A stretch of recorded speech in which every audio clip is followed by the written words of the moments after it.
Hello everyone, welcome to my new academy channel. जैसा कि मैं स्टार्ट किया एक नया चैप्टर, देखिए उसका नाम है इवोल्यूशन। मैं जो कुछ भी पढ़ा रही हूँ एनसीईआरटी बेस्ड शॉर्ट नोट्स हैं, आपको इसका पीडीएफ मेरे टेलीग्राम चैनल पे मिल जाएगा। मेरा टेलीग्राम चैनल ज्वाइन करने के लिए डिस्क्रिप्शन बॉक्स में इस चैनल के लिंक दिया गया है, तो आप वहाँ से जाके मेरा टेलीग्राम चैनल ज्वाइन कर सकते हैं और ये पीडीएफ आपको वहाँ मिल जाएगा। मैं जो कुछ भी ये पढ़ा रही हूँ ना, सब कुछ एनसीईआरटी बेस्ड डाटा है, जितने भी कॉन्सेप्ट हैं, जितना भी मेन पॉइंट्स हैं, सारे सब कुछ इस पीडीएफ में है। चलिए स्टार्ट करते हैं। आज का टॉपिक हमारा है, आज का जो चैप्टर है इवोल्यूशन। ठीक है, इवोल्यूशन क्या होता है? इवोल्यूशन का मतलब ये होता है कि चेंजेस। ठीक है, धीरे धीरे कोई चीज़ में चेंज हो रहा है, बहुत समय लग रहा है, कोई चीज़ एक मतलब एक स्टेट से या फिर दूसरे चीज़ में बदल रहा है। ठीक है, तो क्या है इवोल्यूशन है, मतलब कि वो और उससे बेहतर हो रहा है, बदल रहा है। ठीक है, अब चलिए स्टार्ट करते हैं इसको। Evolution is an orderly change from one form to another. Evolution क्या होता है? एक ऑर्डरली चेंज होता है। ठीक है, मतलब ये सीक्वेंस में बदलता है, ऐसा नहीं है कि ये एक पॉइंट से जंप करके यहाँ चला जाए, नहीं, जितने बीच में जो भी सीक्वेंस है, जो ऑर्डर है ना, उसको फॉलो करके one form to another form change होता है। ठीक है, इसे हम इवोल्यूशन कहते हैं और बहुत टाइम टेकिंग प्रोसेस भी होता है ये। ठीक है, evolutionary biology is the study of the evolutionary history of life form. ठीक है, जो इवोल्यूशनरी बायोलॉजी क्या है कि हम इसमें स्टडी करते हैं कि क्या क्या इवोल्यूशन हुआ है हिस्ट्री में, क्योंकि पास्ट में जो चीज़ इवोल्यूशन होता है वही हम प्रेजेंट में देखते हैं। तो यही है कि जो इवोल्यूशनरी बायोलॉजी होता है उसमें हम लोग स्टडी करते हैं कि जो इवोल्यूशनरी हिस्ट्री हुई है लाइफ फॉर्म में, उसके बारे में पढ़ाई करते हैं। आगे चलिए स्टार्ट करते हैं। ओरिजिन ऑफ लाइफ, ये किस तरीके से लाइफ की ओरिजिन हुई, कैसे सब लोग इस धरती पे आए, कैसे अर्थ बना, कैसे हमारा यूनिवर्स बना। बस बहुत सारे कॉन्सेप्ट्स हैं, बहुत सारा रहस्य छिपा है इसमें। तो चलिए हम इसको स्टार्ट करते हैं। Big bang theory state that the universe originated about 20 billion year ago by a singular huge explosion. ठीक है, बिग बैंग थ्योरी क्या है? एक थ्योरी है जिसके हिसाब से बताया जाता है कि जो हमारा यूनिवर्स है वो 20 बिलियन ईयर एगो पहले बना है। कैसे बना है? कि एक खूब बड़ा सा धमाका हुआ, एक्सप्लोजन हुआ। ठीक है, इस तरीके से एक्सप्लोजन हो गया तो फिर हमारा यूनिवर्स का निर्माण हुआ। तब हुआ 20 बिलियन ईयर एगो, अब से लेके 20 बिलियन ईयर एगो पहले। ठीक है, the earth was formed about 4.5 billion year एगो। हमारा जो अर्थ है वो 4.5 बिलियन ईयर एगो बना हुआ है अब से। ठीक है, there was no atmosphere on the early earth. हमारा जो अर्ली अर्थ था, जब हमारा अर्थ बना 4.5 बिलियन ईयर एगो, वहाँ पे कोई भी एटमॉस्फियर नहीं था, एकदम खुला हुआ सब कुछ था, आसमान खुला था, कोई अच्छा सा एटमॉस्फियर नहीं था। Water vapour, methane, carbon dioxide, ammonia release from the मॉल्टन mass cover the surface. ठीक है, जो वाटर वेपर है, ठीक है, गैसेस फॉर्म का जो वाटर है स्टीम में, मीथेन, कार्बन डाइऑक्साइड, अमोनिया, ये सब रिलीज कहाँ से हो रहे थे? जब हमारा अर्थ बनाना तो बहुत सारे वॉल्केनो वगैरह थे। ठीक है, ज्वालामुखी, वहाँ से क्या हो रहा था कि उसमें से निकल रहे थे लावा। ठीक है, वो मोल्टन मासेस थे, इनमें से क्या निकल रहा था? यहाँ से निकल रहा था वाटर वेपर, निकल रहा था कार्बन डाइऑक्साइड, निकल रहा था अमोनिया, निकल रहा था। ठीक है, और मीथेन निकल रहा था। ठीक है, the UV ray from the sun broke up the water into hydrogen and oxygen. Sun तो था ही, सन तो सबसे पहले बना होगा ना, अर्थ के पहले क्या होगा? सन बना होगा। क्या हुआ कि जब सन से क्या हो रही थी, जब यूवी रेडिएशन आना स्टार्ट हुई, जब अर्थ पे पड़ना स्टार्ट हुई, तो उसमें क्या था कि जो अर्थ था उसके सरफेस पे पूरा एकदम मॉल्टन मास पूरा कवर कर लिया था। जो अर्थ का सरफेस था ना, वो पूरा एकदम लावा से एकदम पूरा कवर था। तो जब सन की रेडिएशन पड़ी तो जिसमें वाटर वेपर निकल रहे थे, ठीक है, वो किस में टूटने लगे? हाइड्रोजन और ऑक्सीजन में टूटने लगे। ठीक है, दो गैसेस बनने लगे यहाँ पे। Oxygen combined with ammonia and methane to form water and CO2 etcetera. ठीक है, जो ऑक्सीजन निकला, ठीक है, यूवी रेडिएशन पड़ी, ठीक है, वाटर वेपर्स में, तो वाटर वेपर किस में टूट गए? हाइड्रोजन गैस में टूट गए और ऑक्सीजन में। ठीक है, यही ऑक्सीजन अब कंबाइन कर रहा है किसके साथ? अमोनिया के साथ और मीथेन। ये अमोनिया और मीथेन कब निकल रहे थे? जब मॉल्टन मास निकला, कवर किया अर्थ को, वहां से सब लोग ये सब चीजें निकल रही थी। ठीक है, तो ये क्या बनाते हैं? साथ में वाटर बनाते हैं और CO2 बनाते हैं। नेक्स्ट चलते हैं, the ozone layer was form. धीरे धीरे ओजोन लेयर भी बनना स्टार्ट हो गया। ठीक है, as it cooled the water vapour fell as rain to form oceans, ठीक है। अब ओशंस कैसे बने, क्या हुआ कि अर्थ तो है वो पूरा इस तरीके से प्लेन तो रहेगा नहीं, कहीं कहीं क्या होंगे, वहाँ पे गड्ढे होंगे, कुछ होगा। तो जब ये पूरा एकदम, ये जो हमारा अर्थ का सरफेस है ये पूरे मॉल्टन मास से कवर है, यहाँ पे गैसेस निकल रहे थे उस टाइम, CO2 हो गया, अमोनिया हो गया, मीथेन हो गया, वाटर वेपर्स निकल रहे थे, सनलाइट तो पड़ रही थी, उस पर UV रेडिएशन क्या कर रहा था, वाटर को ब्रेक कर दे रहा था, किसमें, हाइड्रोजन, वाटर वेपर को, ठीक है, वाटर को नहीं, वाटर वेपर को, हाइड्रोजन और ऑक्सीजन में। और ये जो ऑक्सीजन ये कंबाइन कर ले रहा था अमोनिया से और मीथेन के साथ, जिसके साथ वो वाटर और CO2 बना रहा था। लेकिन जो हाइड्रोजन तो बहुत लाइटेस्ट है, ये तो स्केप कर जाएगी, मीन्स ये ऊपर जो अर्थ की सरफेस है उसके ऊपर क्या करेगी कि बाहर रहेगी, ठीक है, क्योंकि बहुत लाइटेस्ट गैस है तो ये किसी से कंबाइन जल्दी नहीं करेगी।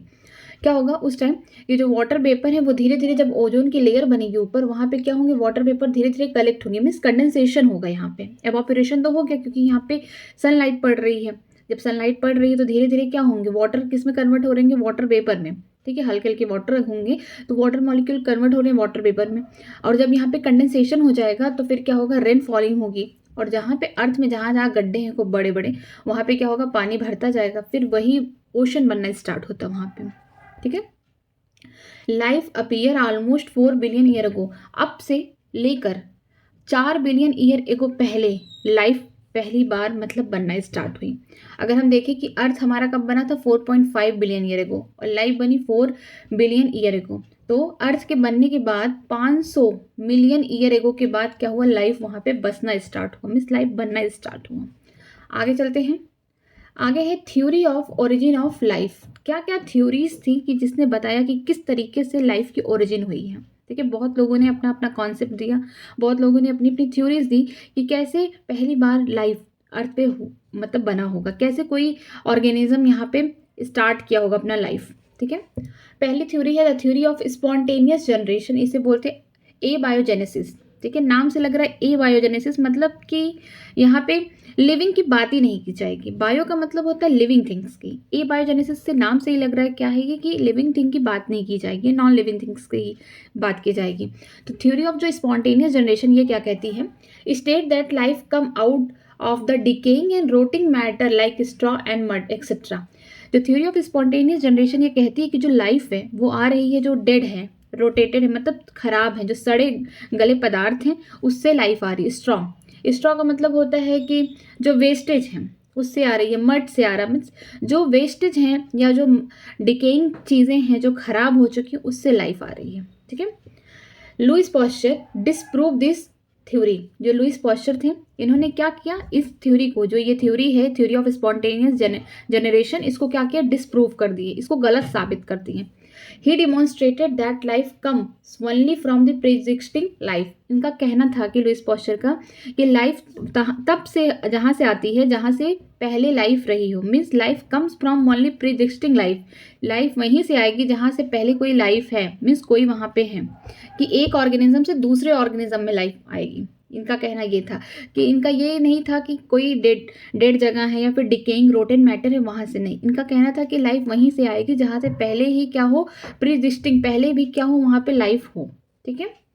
ही so that the life did not come from the killed yeast in closed presterilised flask but in a open flask life microbe appear. इन्होंने एक एक्सपेरिमेंट किया, इन्होंने क्या किया, एक फ्लास्क ले लिया, ठीक है, उसको क्या कर दिया, पूरी तरीके से क्लोज्ड कर दिया और इसमें क्या रख दिया, किल्ड ईस्ट रख दिए, ठीक है। ईस्ट तो हर कोई जानता है यूनिसेलुलर होते हैं, ठीक है, इसको रख दिया किल्ड करके। ये पूरा एकदम साफ सुथरा, मीन्स प्री स्टेलाइज फ्लास्क का मतलब ये है कि पूरी तरीके से इसको इतना साफ कर दिया कि इसमें कुछ कोई माइक्रोब्स कुछ भी नहीं है, ठीक है, सिवाय किसके, ये जो किल्ड ईस्ट है इन्होंने पूरा क्लोज कर दिया, कहीं से कुछ ऑक्सीजन नहीं जा रहा, यहाँ से कोई लाइफ नहीं आई। फिर दूसरा एक्सपेरिमेंट किया कि एक तरफ से उन्होंने अपने फ्लास्क को क्या किया, खोल दिया, और एक तरफ से मान लीजिए वो पूरी तरीके से क्लोज्ड है और यहाँ से एक जगह से वो खोल दिए हैं, ठीक है, यहाँ से ऑक्सीजन आ रहा है और यहाँ पे क्या हो रहा है कि कुछ उन्होंने यहाँ पे किल्ड ईस्ट रख दिए हैं। फिर वो देख रहे हैं कि लाइफ यहाँ पे आना स्टार्ट हो रही। उनका कहना ये है कि लाइफ इसलिए आई यहाँ पे, लाइफ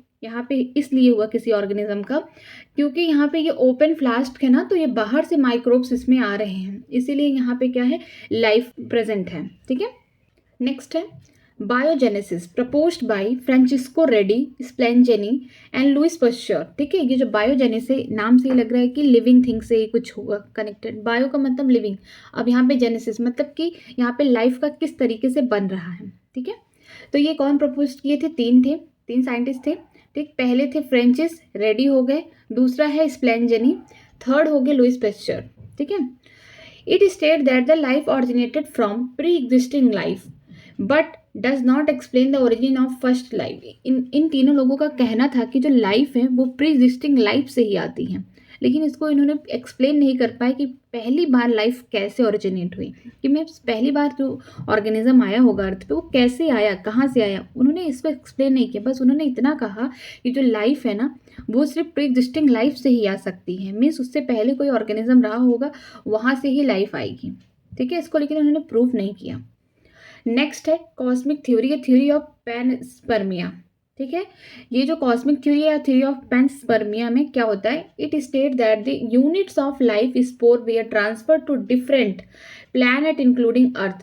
की जो लाइफ है ना ये स्पोर्स के थ्रू है, मीन्स किसी दूसरे प्लैनेट से आके हमारे अर्थ पे गिर गई, वो भी स्पोर के फॉर्म में। ठीक है, इनका ये मानना था और ये बहुत ज़्यादा ही एस्ट्रोनॉट ये बहुत ज़्यादा इसको मानते हैं इस थ्योरी को। ठीक है, आगे चलते हैं। Theory of special creation. अब थ्योरी ऑफ स्पेशल क्रिएशन से ही लग रहा है कि कुछ मीन्स ऐसी बातें की जाएंगी जो ऐसी बातें होंगी जिसमें सुपर नेचुरल बातें की जाएंगी, नाम से ही लग रहा है स्पेशल क्रिएशन। ठीक है, it state that the living thing they are created by some super natural power God. ठीक है, इनका कहना था कि जो लिविंग थिंग आई ना ये सिर्फ भगवान की देन है, इसीलिए लाइफ आया अर्थ पे। ठीक है, तो ये कुछ सुपर नेचुरल पावर के बारे में बता रहे हैं, गॉड के बारे में बता रहे हैं कि इनकी वजह से ही लाइफ अर्थ पे हुआ। ठीक, आगे चलते हैं। आगे है the theory of chemical evolution. अब यहाँ पे केमिकल इवोल्यूशन के थ्रू बताया जाएगा कि कैसे लाइफ आया, और इसको कौन दिए थे? प्रपोज्ड बाय ऑर्फिन, ये रसिया के थे, एंड हेल्डन इंग्लैंड के थे। ठीक है, ऑर्फिन कहाँ के थे? ये रसिया के साइंटिस्ट थे और ये हेल्डन इंग्लैंड के थे। It state that the first form of life was originated from the non living inorganic and organic molecule such as methane, ammonia, water, sugar, protein, nucleic acid etcetera. That is abiogenesis first but biogenesis ever since. Means कि जो इन्होंने कहा कि जो life है ना पहली first life ये आई किससे? नॉन लिविंग थिंग से, इनऑर्गेनिक एंड ऑर्गेनिक मॉलिक्यूल से बना है। कि जो लाइफ है ना ये कोई मतलब प्री एग्जिस्टिंग ये सबसे नहीं है, ये आई है ना केमिकल से। ठीक है, नॉन लिविंग थिंग से, इनऑर्गेनिक है, ऑर्गेनिक मॉलिक्यूल जैसे कि मीथेन हो गया, अमोनिया हो गया, वाटर हो गया, शुगर, प्रोटीन, न्यूक्लिक एसिड, ये सबसे लाइफ आई है। ठीक है, इनका कहना ये है क्योंकि जो एबायोजेनेसिस है ना ये स्टार्टिंग में होता है, मीन्स कि लाइफ के लिए पहले क्या चाहिए? नॉन लिविंग थिंग चाहिए, मीन्स इनऑर्गेनिक ऑर्गेनिक मॉलिक्यूल्स चाहिए। मीथेन हो सकता है, अमोनिया हो सकता है, वाटर हो सकता है, sugar, nucleic acid, protein, polysaccharides, ये सब चाहिए।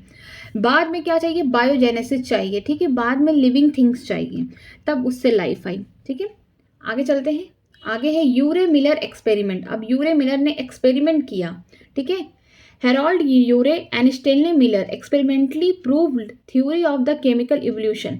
ये केमिकल इवोल्यूशन जो है ना इसको अब प्रूफ करने के लिए दो साइंटिस्ट हैं जिनका नाम है Harold Urey and Stanley Miller. इन्होंने क्या किया? एक्सपेरिमेंटली इसको लैब में एक्सपेरिमेंट करके प्रूफ करने की कोशिश की कि केमिकल इवोल्यूशन को कि ये सही बात है या गलत है।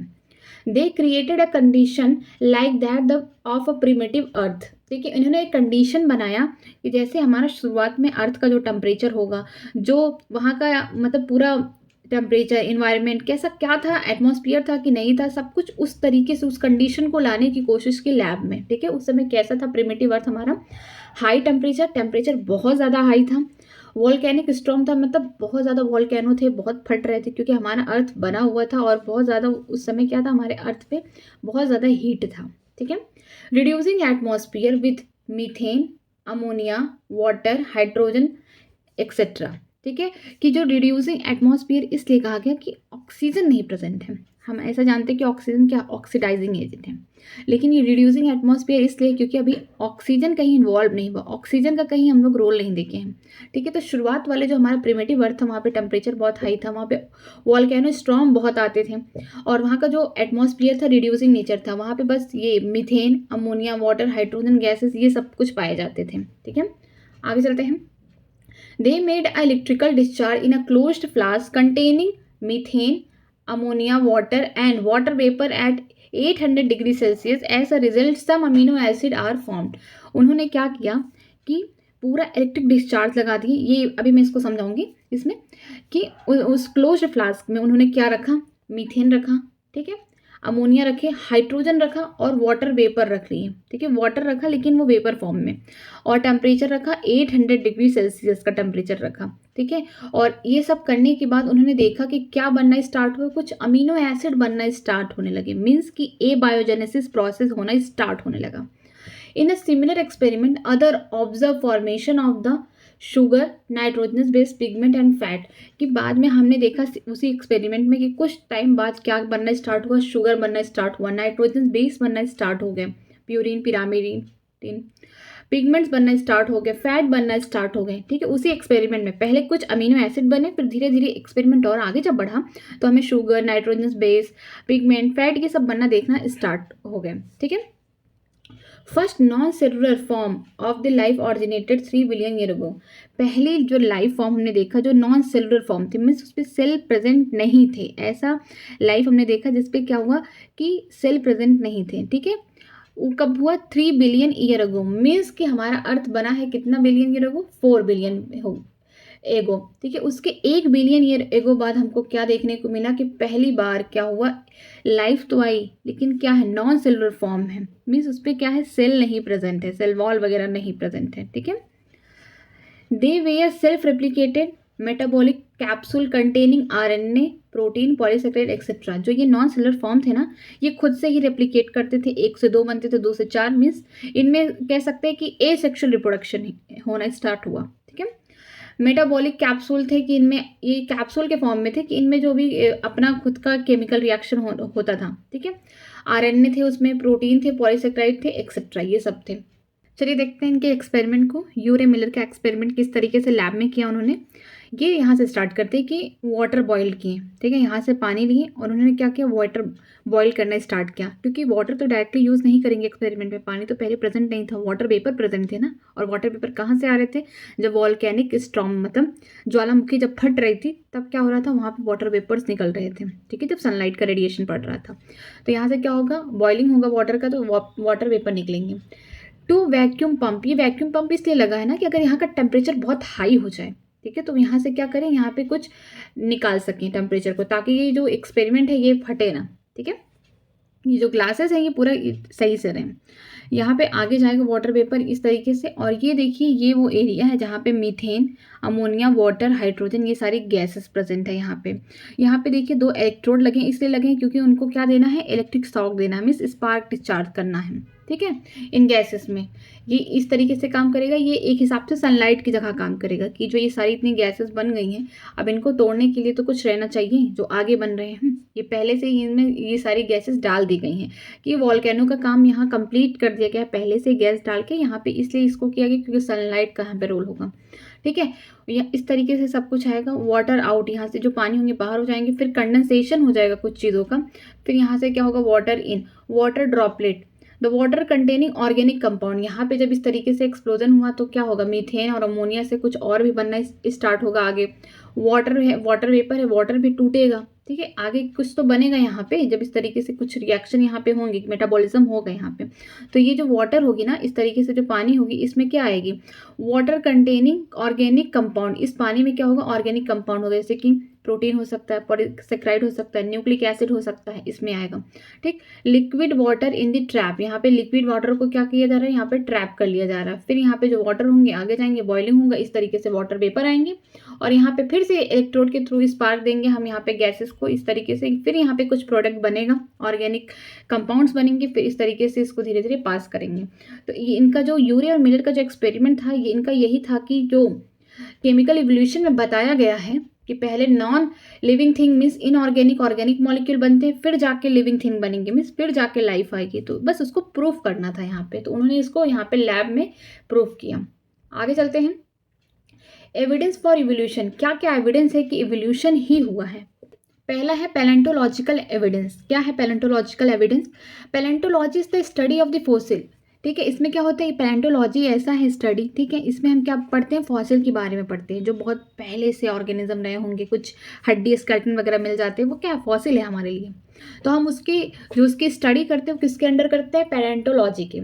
Fossil are the remnant of the life form found in the rock means earth crust, they are written documents of the evolution. ठीक है, फॉसिल क्या है, रेमिनेंट है मीन्स बचा हुआ, जो लास्ट में बचा हुआ पदार्थ है वो ही फॉसिल है। किसका, लाइफ का, कि लाइफ अगर कभी रही होगी, उसका सब कुछ खत्म हो गया, जो आखिरी में बचा हुआ है, जो हमारे लिए एविडेंस है कि हाँ लाइफ रही होगी रॉक में, मीन्स अर्थ क्रस्ट के अंदर दबा। ठीक है, तो ये क्या है, ये फॉसिल हमें बताता है एवोल्यूशन के बारे में। ठीक है, ये रेमिनेंट फॉर्म है लाइफ का। They are written document of evolution, इसे हम फॉसिल को किस में लिखते हैं, एवोल्यूशन के जो डॉक्यूमेंट्स बन रहे हैं उसमें लिखते हैं। सिग्निफिकेंस ऑफ फॉसिल, फॉसिल की क्या क्या सिग्निफिकेंसेज हैं, चलिए पढ़ते हैं एक एक करके। To study the phylogeny, evolutionary history और the race history, example horse evolution. ठीक है, फाइलोजेनी में हम पढ़ते हैं कि किस तरीके से इवोल्यूशन की हिस्ट्री हुई है, किस तरीके से धीरे धीरे इवोल्यूशन हुआ है। जैसे कि हॉर्स का इवोल्यूशन, कैसे हॉर्स आया होगा, ठीक है, उससे पहले उसके एंसेस्टर कैसे रहे होंगे, फिर किस तरीके से इवॉल्व होकर हॉर्स बना। तो जितनी भी ये सारी इवोल्यूशन है ना, सब हम लोग किसमें पढ़ते हैं, फाइलोजेनी में पढ़ते हैं। Next, to study the connecting link between two group of the organism, example है आर्कियोपैट्रिक्स। ठीक है, यहाँ पे कनेक्टिंग लिंक बिटवीन दो ऑर्गेनिज्म के बीच में दिया है, जो एग्जाम्पल दिया है आर्कियोपैट्रिक्स। ये क्या है, ये रहता तो जमीन पे था, ठीक है, इसका सारा जो नेचर था रेप्टाइल जैसा था, लेकिन इसके पास भगवान ने क्या दे दिए, पंख भी दे दिए कि ये आसमान भी उड़ सकता था। तो ये लिंक किसके बीच में कर रहा है, रेप्टाइल और बर्ड्स के बीच में लिंक क्रिएट कर रहा है, दो ऑर्गेनिज्म या दो ग्रुप के बीच में लिंक क्रिएट कर रहा है। ठीक है, नेक्स्ट है to study about the extinct animal, example dinosaur. हम इवोल्यूशन में भी पढ़ते हैं कि ऐसे ऑर्गेनिज्म जो आए अर्थ पे सर्वाइव भी किए, लेकिन हमेशा के लिए खत्म भी हो गए, जैसे कि dinosaur. To study about the geological period by analysing the fossil in different sedimentary rock layer. ठीक है, इसमें हम जियोलॉजिकल पीरियड में देखते हैं कि किस तरीके से, मान लीजिए क्या होता है सेडिमेंट्री रॉक लेयर में, एक लेयर है ये, यहाँ पे कोई ऑर्गेनिज्म की डेथ हो गई, उसका मान लीजिए हड्डी वड्डी है, फिर उसके ऊपर और लेयर आ गई सेडिमेंट्री रॉक की। ये रॉक क्या होते हैं, सॉइल में बदलते हैं ना ये धीरे धीरे टाइम टू टाइम। फिर और लेयर आ गई, मान लीजिए यहाँ पे ऑर्गेनिज्म की डेथ हो गई, फिर यहाँ पे हो गई और लेयर आ रहे हैं। इस तरीके से क्या हो रहा है, ढेर सारे लेयर बन रहे हैं। जब हम ऊपर से नीचे वाले लेयर्स में आएंगे तो हमको पता चलेगा कि ये सबसे पहले ऑर्गेनिज्म था, फिर उसके बाद ये था, फिर ये था। मीन्स हम लोग लेयर बाय लेयर से ही डिफाइन कर पाते हैं कि सबसे पहले ऑर्गेनिज्म कौन था। तो ये सेडिमेंट्री रॉक के लेयर होते हैं। The study show that the life form varies over time and certain life form are restricted to certain geological lifespan। ठीक है, कि जो स्टडी बताती है कि जो लाइफ है ना, वो धीरे धीरे बहुत टाइम बाद ही क्या होती है, सर्टन लाइफ बनती है। ठीक है, जैसे मैं बताया कि एक एक लेयर के बाद आपको पता चलेगा कि यहाँ पे कोई ऑर्गेनिज्म की अगर डेथ हो गई होगी तो उसके कुछ फॉसिल रहे होंगे। मान लीजिए यहाँ पे कोई डेथ नहीं हुई, यहाँ पे हुआ, तो इससे हम क्या पता लगा सकते हैं कि कब लाइफ बना। और इस पर भी डिपेंड करता है कि वहाँ का जो जियोलॉजिकल टाइम है, जियोलॉजिकल टाइम जो है वो सही है कि नहीं, मीन्स वो कंडीशन सही है कि नहीं। अगर बहुत ज़्यादा वहाँ पे मान लीजिए मॉइस्चर प्रेजेंट है तो ये हड्डी वड्डी भी क्या होगी, जो बैक्टीरिया है, जो माइक्रोब्स प्रेजेंट है सॉइल में, वो क्या करेंगे, डिकम्पोज कर देंगी। ठीक है, तो कुछ नहीं बचेगा। लेकिन अगर यही किसी की डेथ हो जाए आइस में, तो आप कभी भी जब भी जाएंगे, अगर वहाँ पे वो उसका डेड बॉडी प्रेजेंट होगा तो आप देख सकते हैं कि वो भी एक फॉसिल की तरह प्रेजेंट है। ठीक है, वहाँ पे माइक्रोब्स धीरे धीरे वर्क करेंगे क्योंकि कंडीशन के लिए फेवरेबल नहीं है। ठीक, आगे चलते हैं। Morphological anatomical evidence. अब हम मॉर्फोलॉजी देख के बता सकते हैं और एनाटॉमी मीन्स अंदर की स्ट्रक्चर, इंटरनल स्ट्रक्चर देख के बता सकते हैं क्या क्या एविडेंस है एवोल्यूशन के। Comparatively, anatomy and morphology show that different form of the animal have common structure feature. This can be explained as follows। ठीक है, हम कंपेयर करते हैं एनाटॉमी और मॉर्फोलॉजी। एनाटॉमी का मतलब इंटरनल स्ट्रक्चर, मॉर्फोलॉजी मतलब कि बाहर का स्ट्रक्चर है, फिजिकल स्ट्रक्चर है। हम उससे क्या करते हैं, डिफरेंट देखते हैं ऑर्गेनिज्म में, और फिर हम उससे क्या पता करते हैं कि उनका क्या स्ट्रक्चरल फीचर मिल रहा है, क्या मिल रहा है उनसे, कॉमन एंसेस्टर हैं कि उनका फंक्शन मिल रहा है एक दूसरे से, इससे पता लगा सकते हैं। आगे है होमोलॉगस ऑर्गन। जो होमोलॉगस ऑर्गन होते हैं वो क्या होते हैं, homologous organ are the organ having fundamentally similar structure and origin but different function. This phenomena is called homology. Homology में क्या होता है कि ऑर्गेनिज्म के पास क्या होता है, फंडामेंटल मीन्स उसकी ओरिजिन क्या है, सेम है, ठीक है, जहाँ से वो बन रहा है, जो भी ऑर्गन बन रहे हैं वो क्या है, सेम है, लेकिन उनके फंक्शन अलग हो जाए। मैं कह सकती हूँ यहाँ पे कि मान लीजिए कोई टिश्यू है और यहाँ से कई सारे ऑर्गन बन रहे हैं, लेकिन ये आगे चल के कुछ और फंक्शन कर रहे हैं, कोई वॉकिंग में हेल्प कर रहा है, कोई और अनदर एक्टिविटी कर रहा है, ठीक है। तो ये क्या हो रहे हैं कि होमोलॉगी शो इसलिए कर रहे हैं क्योंकि इनके एंसेस्टर क्या है, सेम है, ठीक है, और आगे चल के अपने अपने फंक्शन अलग कर रहे हैं। जैसे एग्जाम्पल दिया है, human hand, base flipper, bats wing, चीतास foot, these 4 limbs have different function but similar anatomical structures such as bones. Example है ह्यूमरस हो गया, रेडियस होगा, अल्ना, कार्पल, मेटाकार्पल, फेलेंजल्स, ठीक है। इसमें क्या हो रहा है कि ह्यूमन का हैंड ले लें, ठीक है, ह्यूमन का ये हैंड ले लें, और जो वेल है उसका फ्लिपर मीन्स उसका हम बोल सकते हैं कि फ्लिपर मीन्स जिसे वो स्विंग कर रही है, ठीक है, वो फ्लिपर्स ले लें। बैट का विंग ले लें, ठीक है, उसके पंख ले लें बैट का। चीतास फुट, जो चीता है उसका पैर ले लें। सब में देखने को मिल रहा है कि जो उनके 4 लिम्ब हैं उनके क्या है, फंक्शन डिफरेंट है।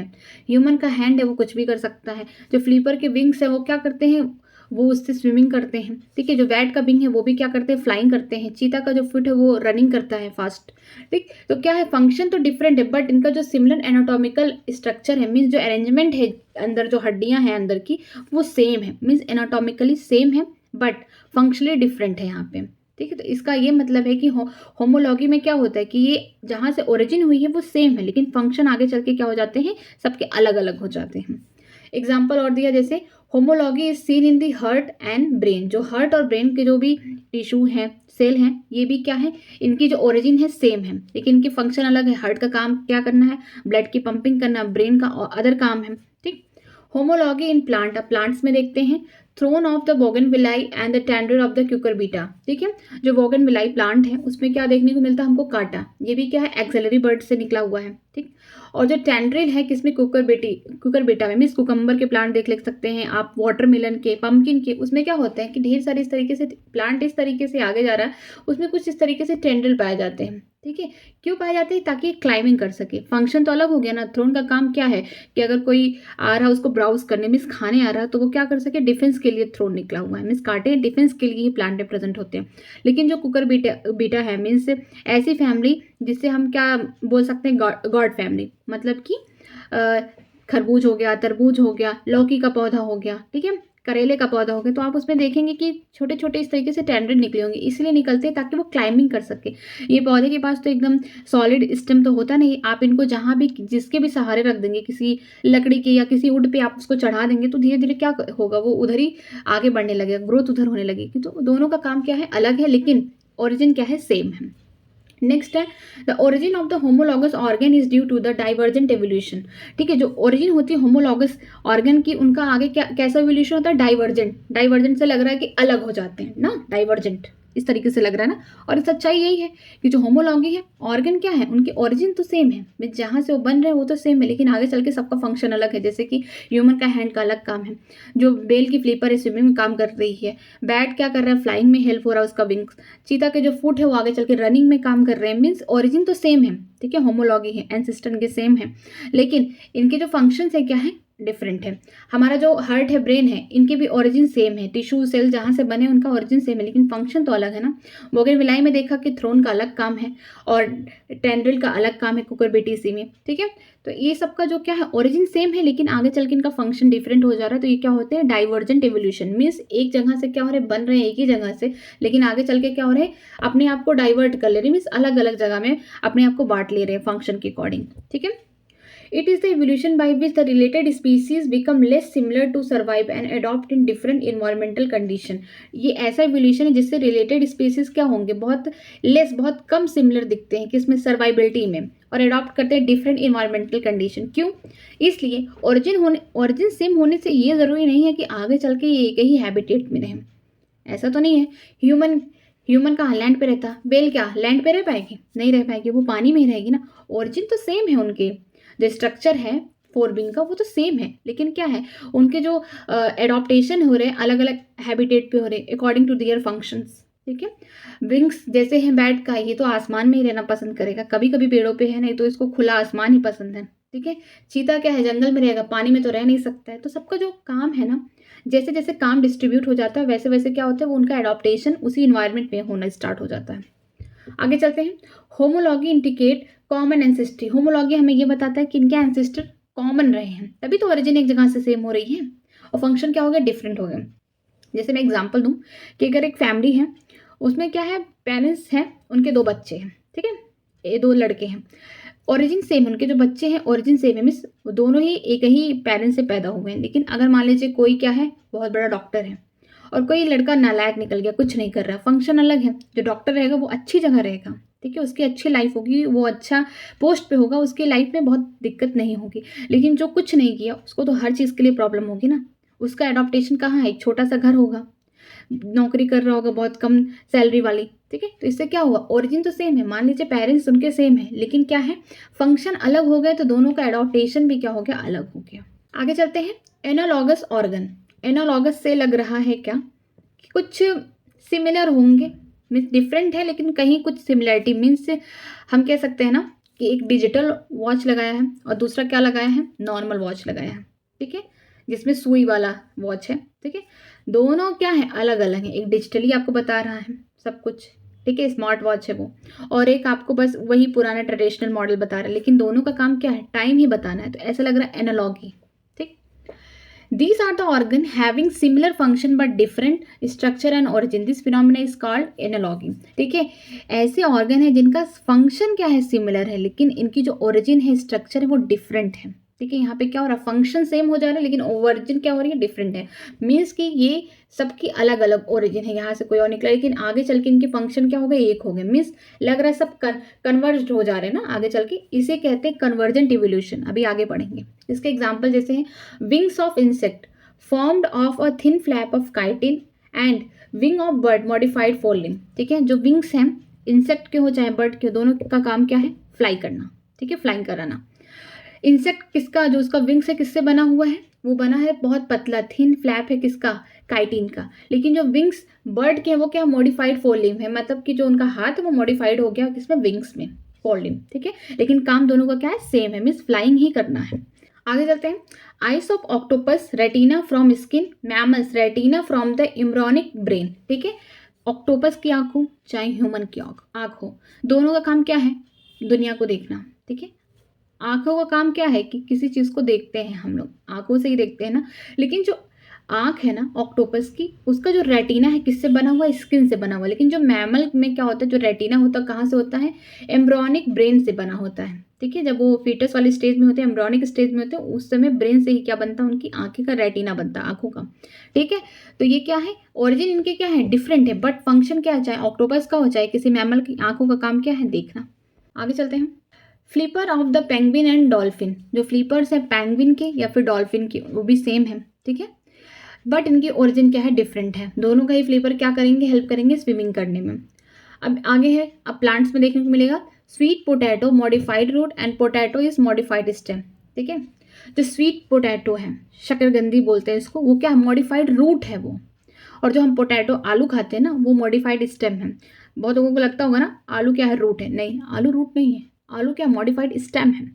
इनका ओरिजिन क्या है, डिफरेंट है, फंक्शन सेम है, चाहे स्वीट पोटैटो हो चाहे पोटैटो हो, इनका काम क्या है, स्टोरेज करना फूड का, तभी तो हम खाते हैं न्यूट्रिएंट के लिए। आगे है, trachea of the insect from ectodermal and the lung of vertebrates from the endodermal, ठीक है। क्या होता है, एम्ब्रियोनिक स्टेज में 3 लेयर पाई जाती है।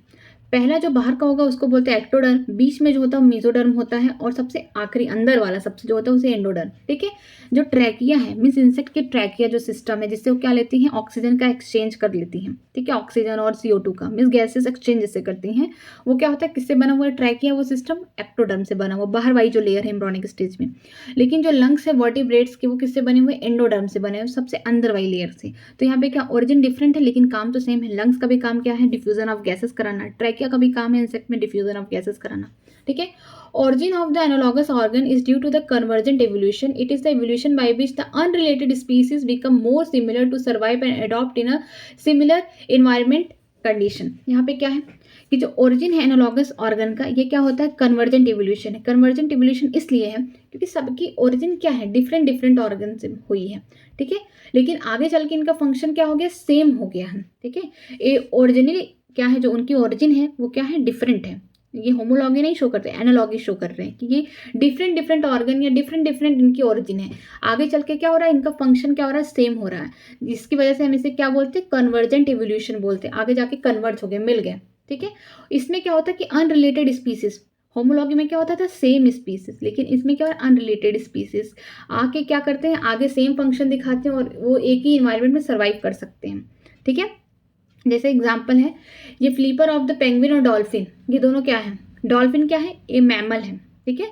जो पेंगुइन है ये क्या है, बर्ड्स हैं, लेकिन डॉल्फिन क्या है, मैमल्स हैं। दोनों क्या है, अलग अलग हैं, ठीक है। दोनों अलग अलग स्पीसीज हैं, लेकिन क्या है, इनके पास फ्लीपर पाया जाता है जो सेम ही फंक्शन कर रहा है, तो ये एक ही हैबिटेट में रह सकते हैं, मीन्स एक इन्वायरमेंट में एक सर्वाइव कर सकते हैं, क्योंकि फंक्शन सेम हो रहा है, चाहे ओरिजिन डिफरेंट ही क्यों ना हो। इसे हम क्या बोलते हैं, कन्वर्जेंट एवोल्यूशन बोलते हैं। आगे चलते हैं, एडॉप्टिक रेडिएशन या फिर बोलते हैं बायोजियोग्राफिकल एविडेंस, ठीक है। एडॉप्टिक रेडिएशन का लग ही रहा है नाम से क्या, कि कोई चीज़ एडॉप्टेशन की वजह से क्या हो रहा है, रेडिएट हो रहा है। रेडिएट इन द सेंस कि जहाँ से वो ओरिजिन हुआ है वहाँ से अपने फंक्शन के अकॉर्डिंग रेडिएशन कर रहा है, एडॉप्टेशन के लिए। आगे चलते हैं, adaptive radiation, evolution by adaptation is the evolution of different species from an ancestor in geographical area starting from a point, it is a type of divergent evolution, ठीक है। एडॉप्टिक रेडिएशन में क्या होता है कि एडॉप्टिक रेडिएशन में नाम से ही लग रहा है कि एडॉप्टेशन हो रहा है, ठीक है। इवोल्यूशन बाय एडॉप्टेशन की मतलब इवोल्यूशन किसकी वजह से आ रहा है, एडॉप्टेशन की वजह से आ रहा है। एक ऐसा इवोल्यूशन है कि यहाँ पे डिफरेंट स्पीसीज क्या हो रही हैं, एक ही एंसेस्टर से ओरिजिन इनका हो रहा है और डिफरेंट डिफरेंट जियोग्राफिकल एरिया पे क्या हो रही है, रेडिएट हो जा रही है according to their function, adaptation की वजह से। इसको हम क्या बोल सकते हैं, डाइवर्जेंट एवोल्यूशन। जैसे यहाँ पे एग्जाम्पल दिया गया अभी, पैरा देखिए, डार्विन फिंचेस इन गैलापागोस आइलैंड, ठीक है। दूसरा एग्जाम्पल है ऑस्ट्रेलियन मॉर्सोफिलास एंड मॉर्सोफिला रेडिएशन। तीसरा है प्लासेंटल मैमल इन ऑस्ट्रेलिया, ठीक है। डार्विन ने फिंचेस कहाँ देखे, मीन्स फिंचेस का मतलब यहाँ पे बर्ड्स की बात की जा रही है, छोटे छोटे बर्ड्स की बात की जा रही है जो ब्लैक कलर की हैं। डार्विन एक आइलैंड पे गए जिसका नाम है गैलापागोस आइलैंड, ठीक है। वहाँ पे उन्होंने देखा कि बर्ड्स जो थी ना, उनकी जो बीक थी, बीक, ठीक है, चोंच जो बीक थी ना, किसी की छोटी थी, ठीक है, किसी की बड़ी थी, किसी की बहुत बड़ी थी, ठीक है। उन्होंने देखा कि चिड़िया तो एक ही जैसी, मीन्स ओरिजिन एक हो रही, लेकिन अकॉर्डिंग टू दियर जो उनकी बीक थी, उनकी जो चोंच थी, उसके अकॉर्डिंग क्या हो रहा था कि वो अपना डिफरेंट डिफरेंट खाना खाती थी, डिफरेंट डिफरेंट हैबिटेट में रहती थी। जो छोटी चोंच वाली हैं, जो छोटी बीक वाली हैं, वो कहाँ पे रहेंगी, जहाँ पे सीड मिलेगा, छोटे छोटे। जो बड़ी वाली रहेंगी उनको कुछ और उनका फूड चाहिए, कि मतलब एडॉप्टेशन की है कि एक ही जियोग्राफिकल एरिया में है लेकिन वो अलग अलग है, ठीक है। नेक्स्ट क्या है, ऑस्ट्रेलियन मॉर्सोफिला या फिर मॉर्सोफिलर रेडिएशन बोलते हैं। ये है मॉर्सोफिलर रेडिएशन। यहाँ पे देखिए कि यहाँ पे ओरिजिन क्या है, सेम है, एंसेस्टर क्या है, सेम है, लेकिन ये डिफरेंट डिफरेंट स्पीसीज क्या किए कि एक जोग्राफिकल एरिया में क्या एक पॉइंट से अलग अलग जगह क्या हो गए हैं, रेडिएट हो गए अकॉर्डिंग टू दियर एडॉप्टेशन या फिर अकॉर्डिंग टू दियर जो इनका फंक्शन है उसके अकॉर्डिंग, ठीक है। जैसे एग्जाम्पल है टाइगर कैट हो गया, बैंडेड एंट ईटर हो गया, ठीक है, मॉर्सोफिला रैट हो गया, कंगारू हो गया, वोम्बैट हो गया, बिंडीकूट हो गया, कोयला हो गया, ठीक है, मॉर्सोफिलर मोल हो गया, शुगर ग्लेंडर हो गया, टेस्मेनिया वल्फ हो गया। मतलब जितने सारे ऑर्गेनिज्म हैं एक ही जोग्राफिकल एरिया से क्या हुए, एक ही पॉइंट से निकल के डिफरेंट डिफरेंट जगह पे क्या हो गया, अपने आप को स्प्रेड कर लिए या अपने आप को वहाँ पे अडॉप्ट कर लिए, ठीक है। नेक्स्ट है placental mammal in Australia. Australia में क्या थे, प्लासेंटल मैमल थे। प्लासेंटल मैमल का मतलब होता है कि ऐसे मैमल जिनमें क्या हो, प्लासेंटा पाई जाती है, वो ऑस्ट्रेलिया में देखने को मिला। When more than one adoptic radiation is appear in isolated geographical area, it is called convergent evolution। क्या होता है, जब एक से ज़्यादा एडॉप्टिक रेडिएशन एक ही जियोग्राफिकल एरिया में देखने को मिल रहा है, हम उसे क्या बोलते हैं, कन्वर्जेंट एवोल्यूशन। कैसे कन्वर्जेंट एवोल्यूशन बोलते हैं, अब इसको मैं अच्छे से समझाती हूँ आगे। जैसे देखिए मैं एग्जाम्पल के थ्रू समझा रही हूँ। ऑस्ट्रेलियन मार्सोफिला या प्लासेंटल मैमल, ठीक है। ऑस्ट्रेलिया के चाहे मार्सोफिला हो चाहे प्लासेंटल मैमल हो, दोनों कहाँ प्रेजेंट है, ऑस्ट्रेलिया में ही प्रेजेंट है। जैसे कुछ एग्जाम्पल्स दिए इनके भी, प्लासेंटल मैमल एंड ऑस्ट्रेलियन मार्सोफिला। जैसे मोल हो गए, ये हो गया मार्सोफिला, मोल हो गए। एंट ईटर, इसको नम्बेट या फिर एंट ईटर बोलते हैं। माउस हो गए, मार्सोफिला माउस हो गए। लेमुर हो गए, स्पॉटस कस्कस हो गए। फ्लाइंग स्क्वैरल हो गए, ये फ्लाइंग फेरेंजर हो गए। बॉम्ब कैट हो गए, टस्मेनिया टाइगर कैट हो गया। वोल्फ हो गया, टस्मेनिया वोल्फ हो गए, ठीक है। यहाँ पे क्या होगा कि अगर हम प्लेसेंटल मैमल की देखेंगे तो इनका क्या होगा, ओरिजिन तो सेम होगा ना, ओरिजिन सेम है, बट इनके क्या है, फंक्शन डिफरेंट है, ठीक है। तो ये अपने लिए तो क्या हो गई, ये अपने लिए जहाँ से बने हैं ये क्या है, डाइवर्जेंट हो गए, क्योंकि इनकी सबकी ओरिजिन सेम है, ठीक। ये भी क्या है, इनकी भी सबकी ओरिजिन क्या है, सेम है, कि अपने क्या है, एक ही एंसेस्टर से बने, लेकिन इनका जो फंक्शन क्या हो गया, डिफरेंट हो गया, डाइवर्जेंट हो गया। लेकिन एक ही जगह मीन्स ऑस्ट्रेलिया में ही क्या दोनों पाए जा रहे हैं, प्लेसेंटल मैमल पाए जा रहे हैं और ऑस्ट्रेलियन मार्सोफिला भी पाए जा रहे हैं। इनके भी एंसेस्टर अलग हैं, इनके भी एंसेस्टर अलग हैं, ठीक है, लेकिन इनका फंक्शन क्या हो रहा है, डिफरेंट हो रहा है, इनका भी फंक्शन डिफरेंट हो रहा है, ठीक है। ये अपने लिए क्या होंगे, ये अपने जो इनके मेंबर हैं इनके लिए क्या होंगे कि डाइवर्जेंट एवोल्यूशन होंगे। ये भी क्या होंगे, जो मॉर्सोफिला अदर ये सब अपने लिए क्या होंगे, डाइवर्जेंट होंगे, ओरिजिन सेम, लेकिन ये एक दूसरे के लिए क्या होंगे, कन्वर्जेंट एवोल्यूशन होंगे। जैसे इनके एंसेस्टर डिफरेंट है, इनके एंसेस्टर डिफरेंट, लेकिन फंक्शन क्या है, सेम है। तभी तो वे एक ही हैबिटेट, एक ही जगह सर्वाइव कर पा रहे हैं अडॉप्टेशन करने के बाद। तो एक दूसरे के लिए क्या है, ये एक ही जियोग्राफिकल एरिया में है, ऑस्ट्रेलिया में है, तो क्या एक दूसरे के लिए कन्वर्जेंट एवोल्यूशन है। कन्वर्जेंट एवोल्यूशन में क्या होता है कि इनके जो एंसेस्टर हैं ये कॉमन ओरिजिन नहीं है, इनके कोई एंसेस्टर सेम नहीं है, लेकिन इनके जो फंक्शन है वो सेम है, तो ये क्या हो गया, आगे चल के मिल गया, तो ये कन्वर्जेंट एवोल्यूशन हो गया। आगे चलते हैं, बायोकेमिकल एविडेंस, क्या बायोकेमिकल एविडेंस कैसे, ठीक।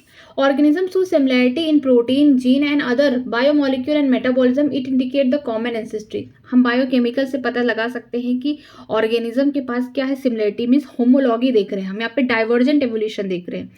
होमोलॉगी में क्या होता है, होमोलॉगी मीन्स एक जैसे, मीन्स उनका ओरिजिन क्या है, सेम है, ठीक है, एंसेस्टर सेम है लेकिन फंक्शन अलग है। जैसे कि हम देखते हैं बायोकेमिकल एविडेंस में प्रोटीन हो गया, जीन हो गया और अदर बायोमोलिक्यूल मेटाबॉलिज्म क्या है, सेम है, ठीक है, किसी स्पीसीज का सेम ही होगा, लेकिन इनके क्या होंगे, फंक्शन अलग है। तो ये क्या है, होमोलॉगी तो शो कर रहा है, लेकिन ये क्या उसके साथ डाइवर्जेंट इवोल्यूशन है। आगे चलते हैं, एम्ब्रोलॉजिकल एविडेंस, जो एम्ब्रोलॉजिकल एविडेंस क्या है, प्रपोज्ड बाय अंस हैकेल, ठीक है। एम्ब्रोलॉजिकल एविडेंस को किसने प्रपोज किया था, अंस हैकेल ने किया था। He observe that all the vertebrate embryo have small common feature that are absent in adult. इन्होंने ऑब्जर्व किया कि जितने सारे वर्टिब्रेट्स हैं ना, उनके एम्ब्रियो क्या है, एक ही जैसे हैं, कॉमन फीचर्स शो कर रहे हैं, लेकिन एडल्ट में क्या है, एब्सेंट हो जा रहे हैं वो सारे फीचर्स, ठीक। जैसे एग्जाम्पल उन्होंने लिया कि all vertebrate embryo including the human develop vestigial Gill slit just behind the head, but it is a functional only in fishes not found in other adult vertebrate। इनका कहना ये था कि जितने भी वर्टिब्रेट्स हैं, वर्टिब्रेट्स अब कौन कौन से होते हैं ये भी जान जाइए। वर्टिब्रेट जो कॉर्डेटा के अंदर आते हैं, ठीक है, वो क्या होते हैं, वर्टिब्रेट्स होते हैं, लेकिन सारे वर्टिब्रेट्स एक नहीं होते हैं, ठीक है। कॉर्डेटा में जैसे मेंबर आ गए, फिशेज आ गए, एम्फीबिया आ गया, रेप्टाइल आ गया, बर्ड्स आ गए, मैमल्स आ गए, तो जितने भी इनके अकॉर्डिंग जितने भी वर्टिब्रेट के एम्ब्रियो हैं, मीन्स ह्यूमन के जितने एम्ब्रियो हैं, मीन्स जब वो पेट में रहा, अपने मदर के वोम में रहा, एम्ब्रियोनिकल स्टेज में रहा, तो उसमें क्या देखने को मिला, हमको देखने को मिला कि जो ये हेड है ना, हेड के पीछे क्या है, यहाँ पे गिल स्लिट है, ठीक है, ये गिल स्लिट है जो कि कहाँ प्रेजेंट है, बिहाइंड द हेड। ये कब प्रेजेंट होगा, जब बच्चा क्या होगा, अपने मदर के वोम में होगा, मतलब एम्ब्रियोलॉजिकल स्टेज में जब होगा।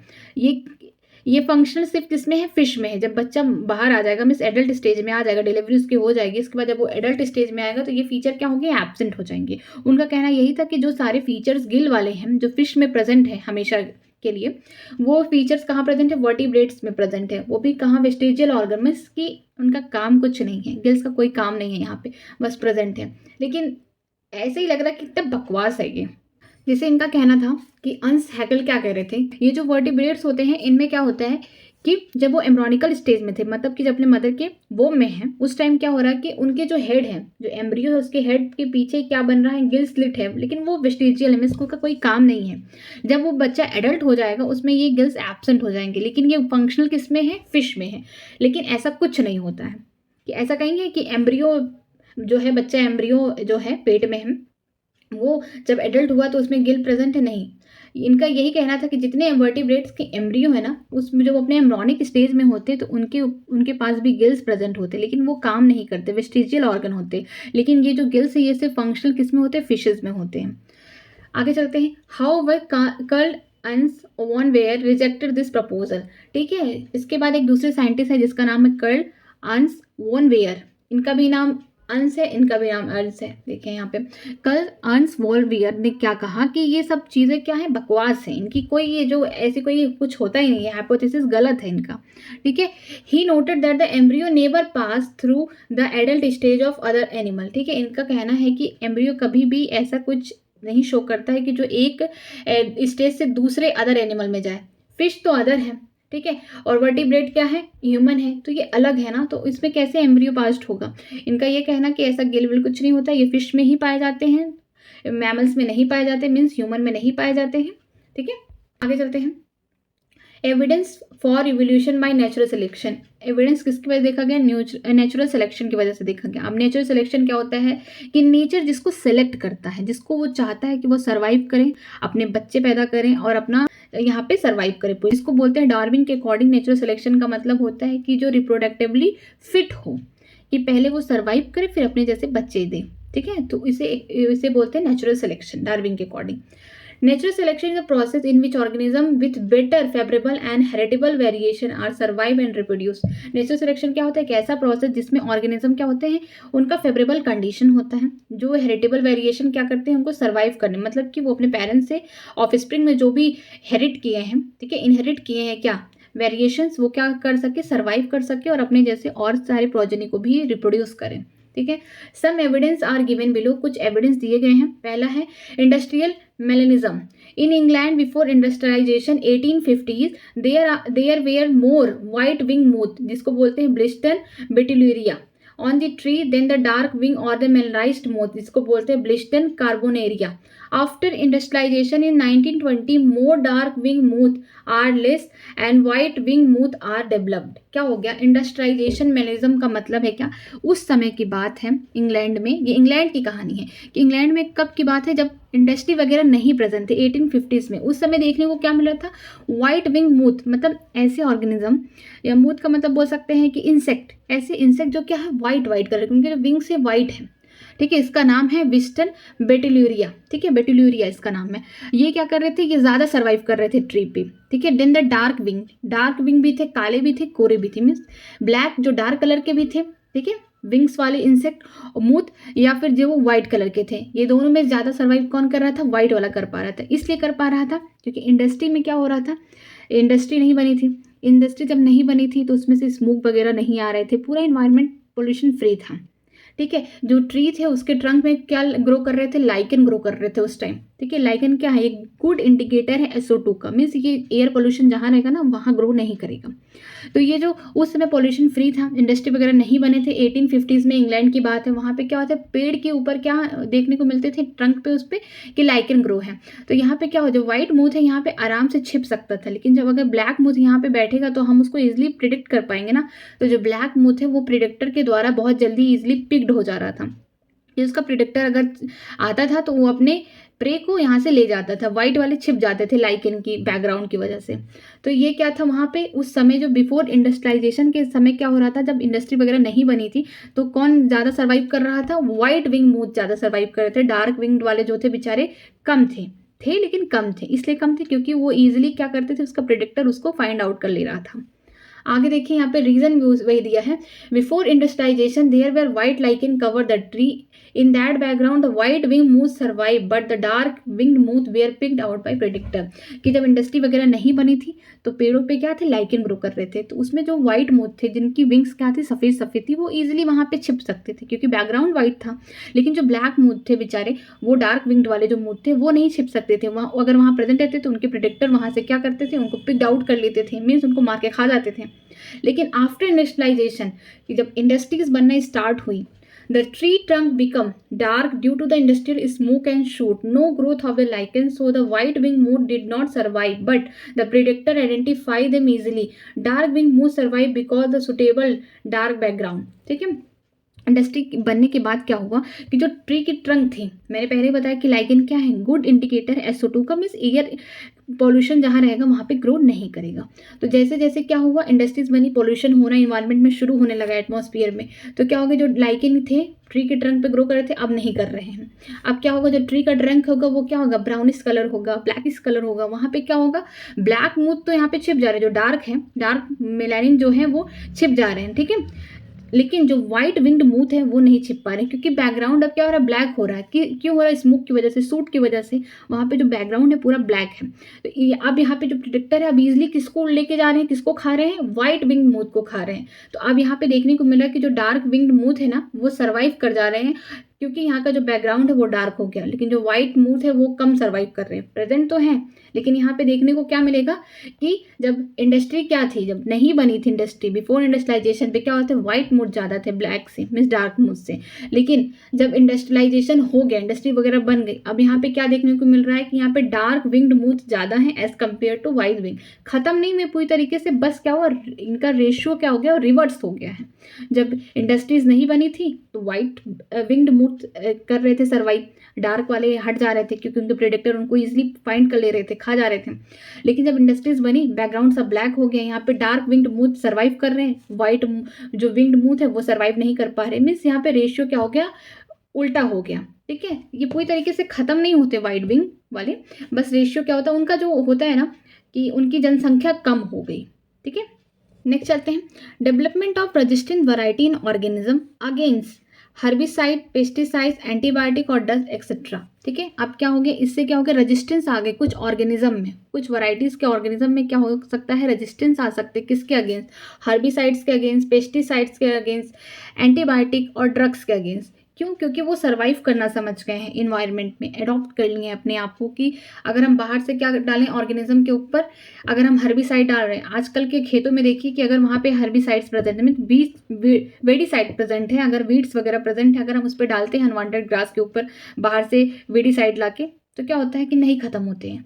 क्यों, क्योंकि वो अडॉप्ट कर लिए एनवायरनमेंट को, इसीलिए वो ज़्यादा सर्वाइव कर रहे हैं। ठीक है, तो कुछ ऑर्गेनिज्म ऐसे हैं, कुछ वैरायटीज़ हैं ऐसी ऑर्गेनिज्म की, क्या कर ली हैं, वो अपने आप को अडॉप्ट कर लिए कि हम उस पर अगर हर्बिसाइड डाल रहे हैं, पेस्टिसाइड डाल रहे हैं, एंटीबायोटिक ड्रग्स, सबका अलग अलग है कि हम डाल रहे हैं तब भी वो ख़त्म नहीं हो रहे हैं।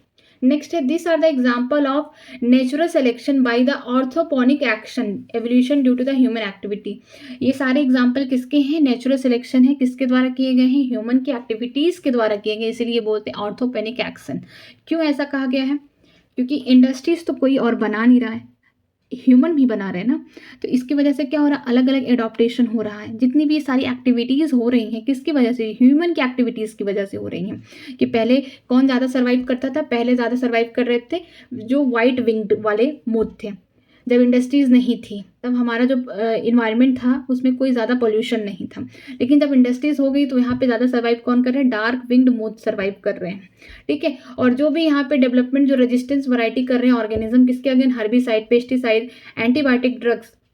अगर हम खेतों में बहुत ज़्यादा हर्बिसाइड डाल रहे हैं तो क्या हो रहा है कि जो हर्ब्स है ना वो ख़त्म ही नहीं हो रहे हैं, वो रेजिस्टेंट अपने आप को अडॉप्ट कर लेंगे उस कंडीशन में सर्वाइव करना, उनके अंदर भी क्या हो गया, रेजिस्टेंट आ गया। ये सारी चीज़ें क्यों हो रही हैं, ये सिर्फ हो रही है आर्थोपेनिक एक्शन की वजह से, जो ह्यूमन की एक्टिविटी है उसकी वजह से क्या हो रहा है, इवोल्यूशन हो रहा है।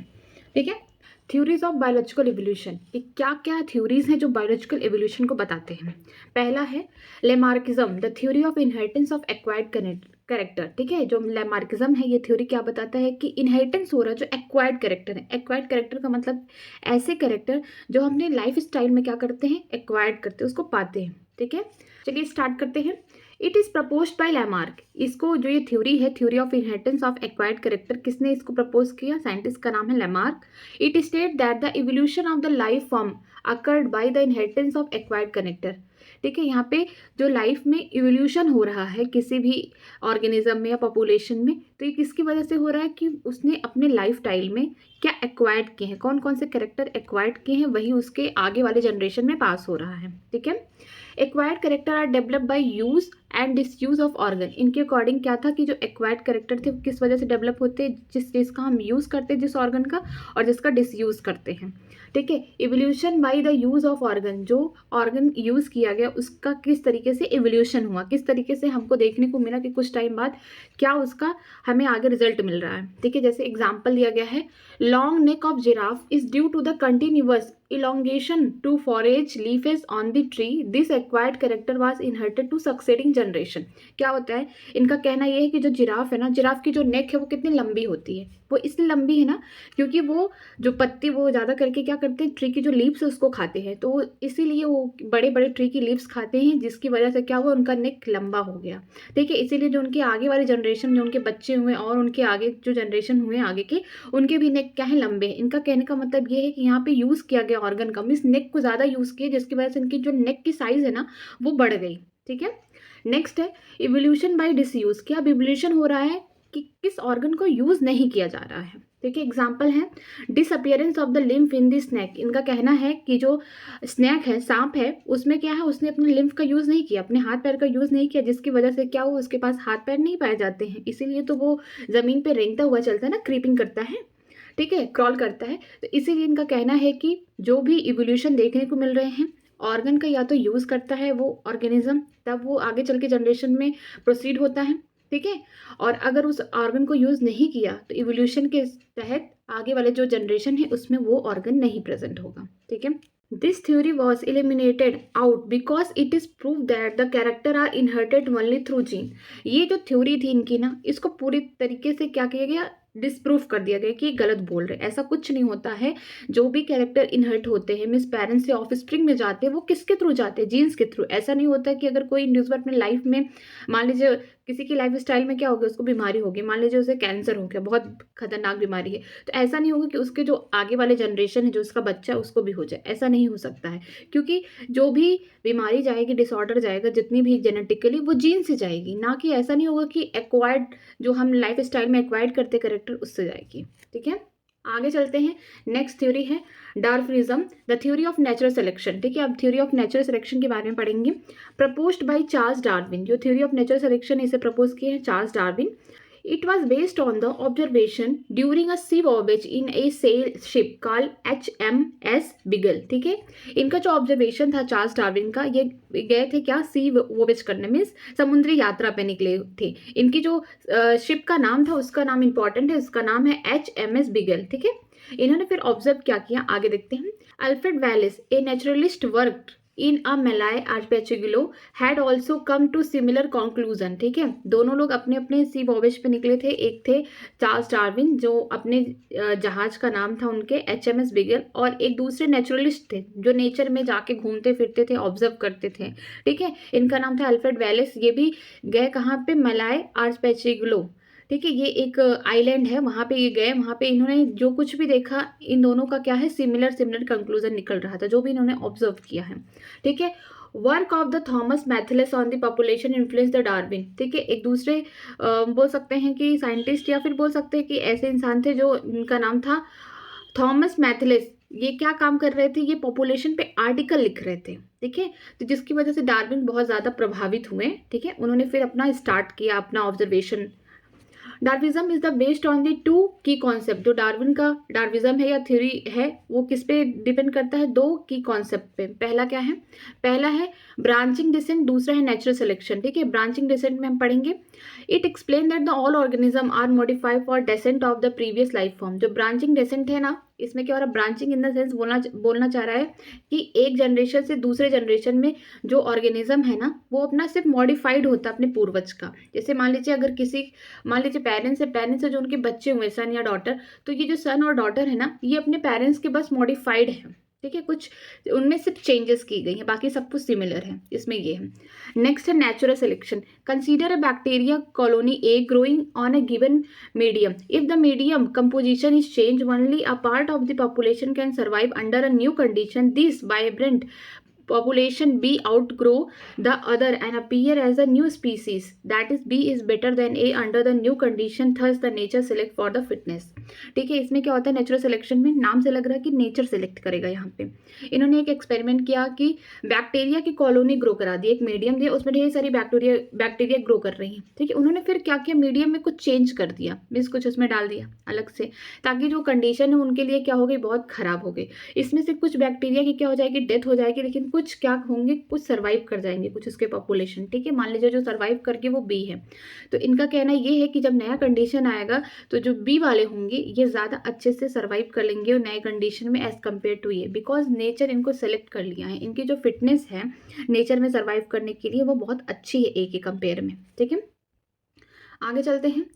Natural selection is based on the following fact. जो नेचुरल सिलेक्शन है कुछ फैक्ट्स पे बेस्ड है। पहला है हेरिटेबल माइनर वेरिएशन, ठीक है, कि कुछ इनहेरिट जो हो रही है ना, सिर्फ माइनर वेरिएशन, बस थोड़ा सा क्या है डिफरेंस है।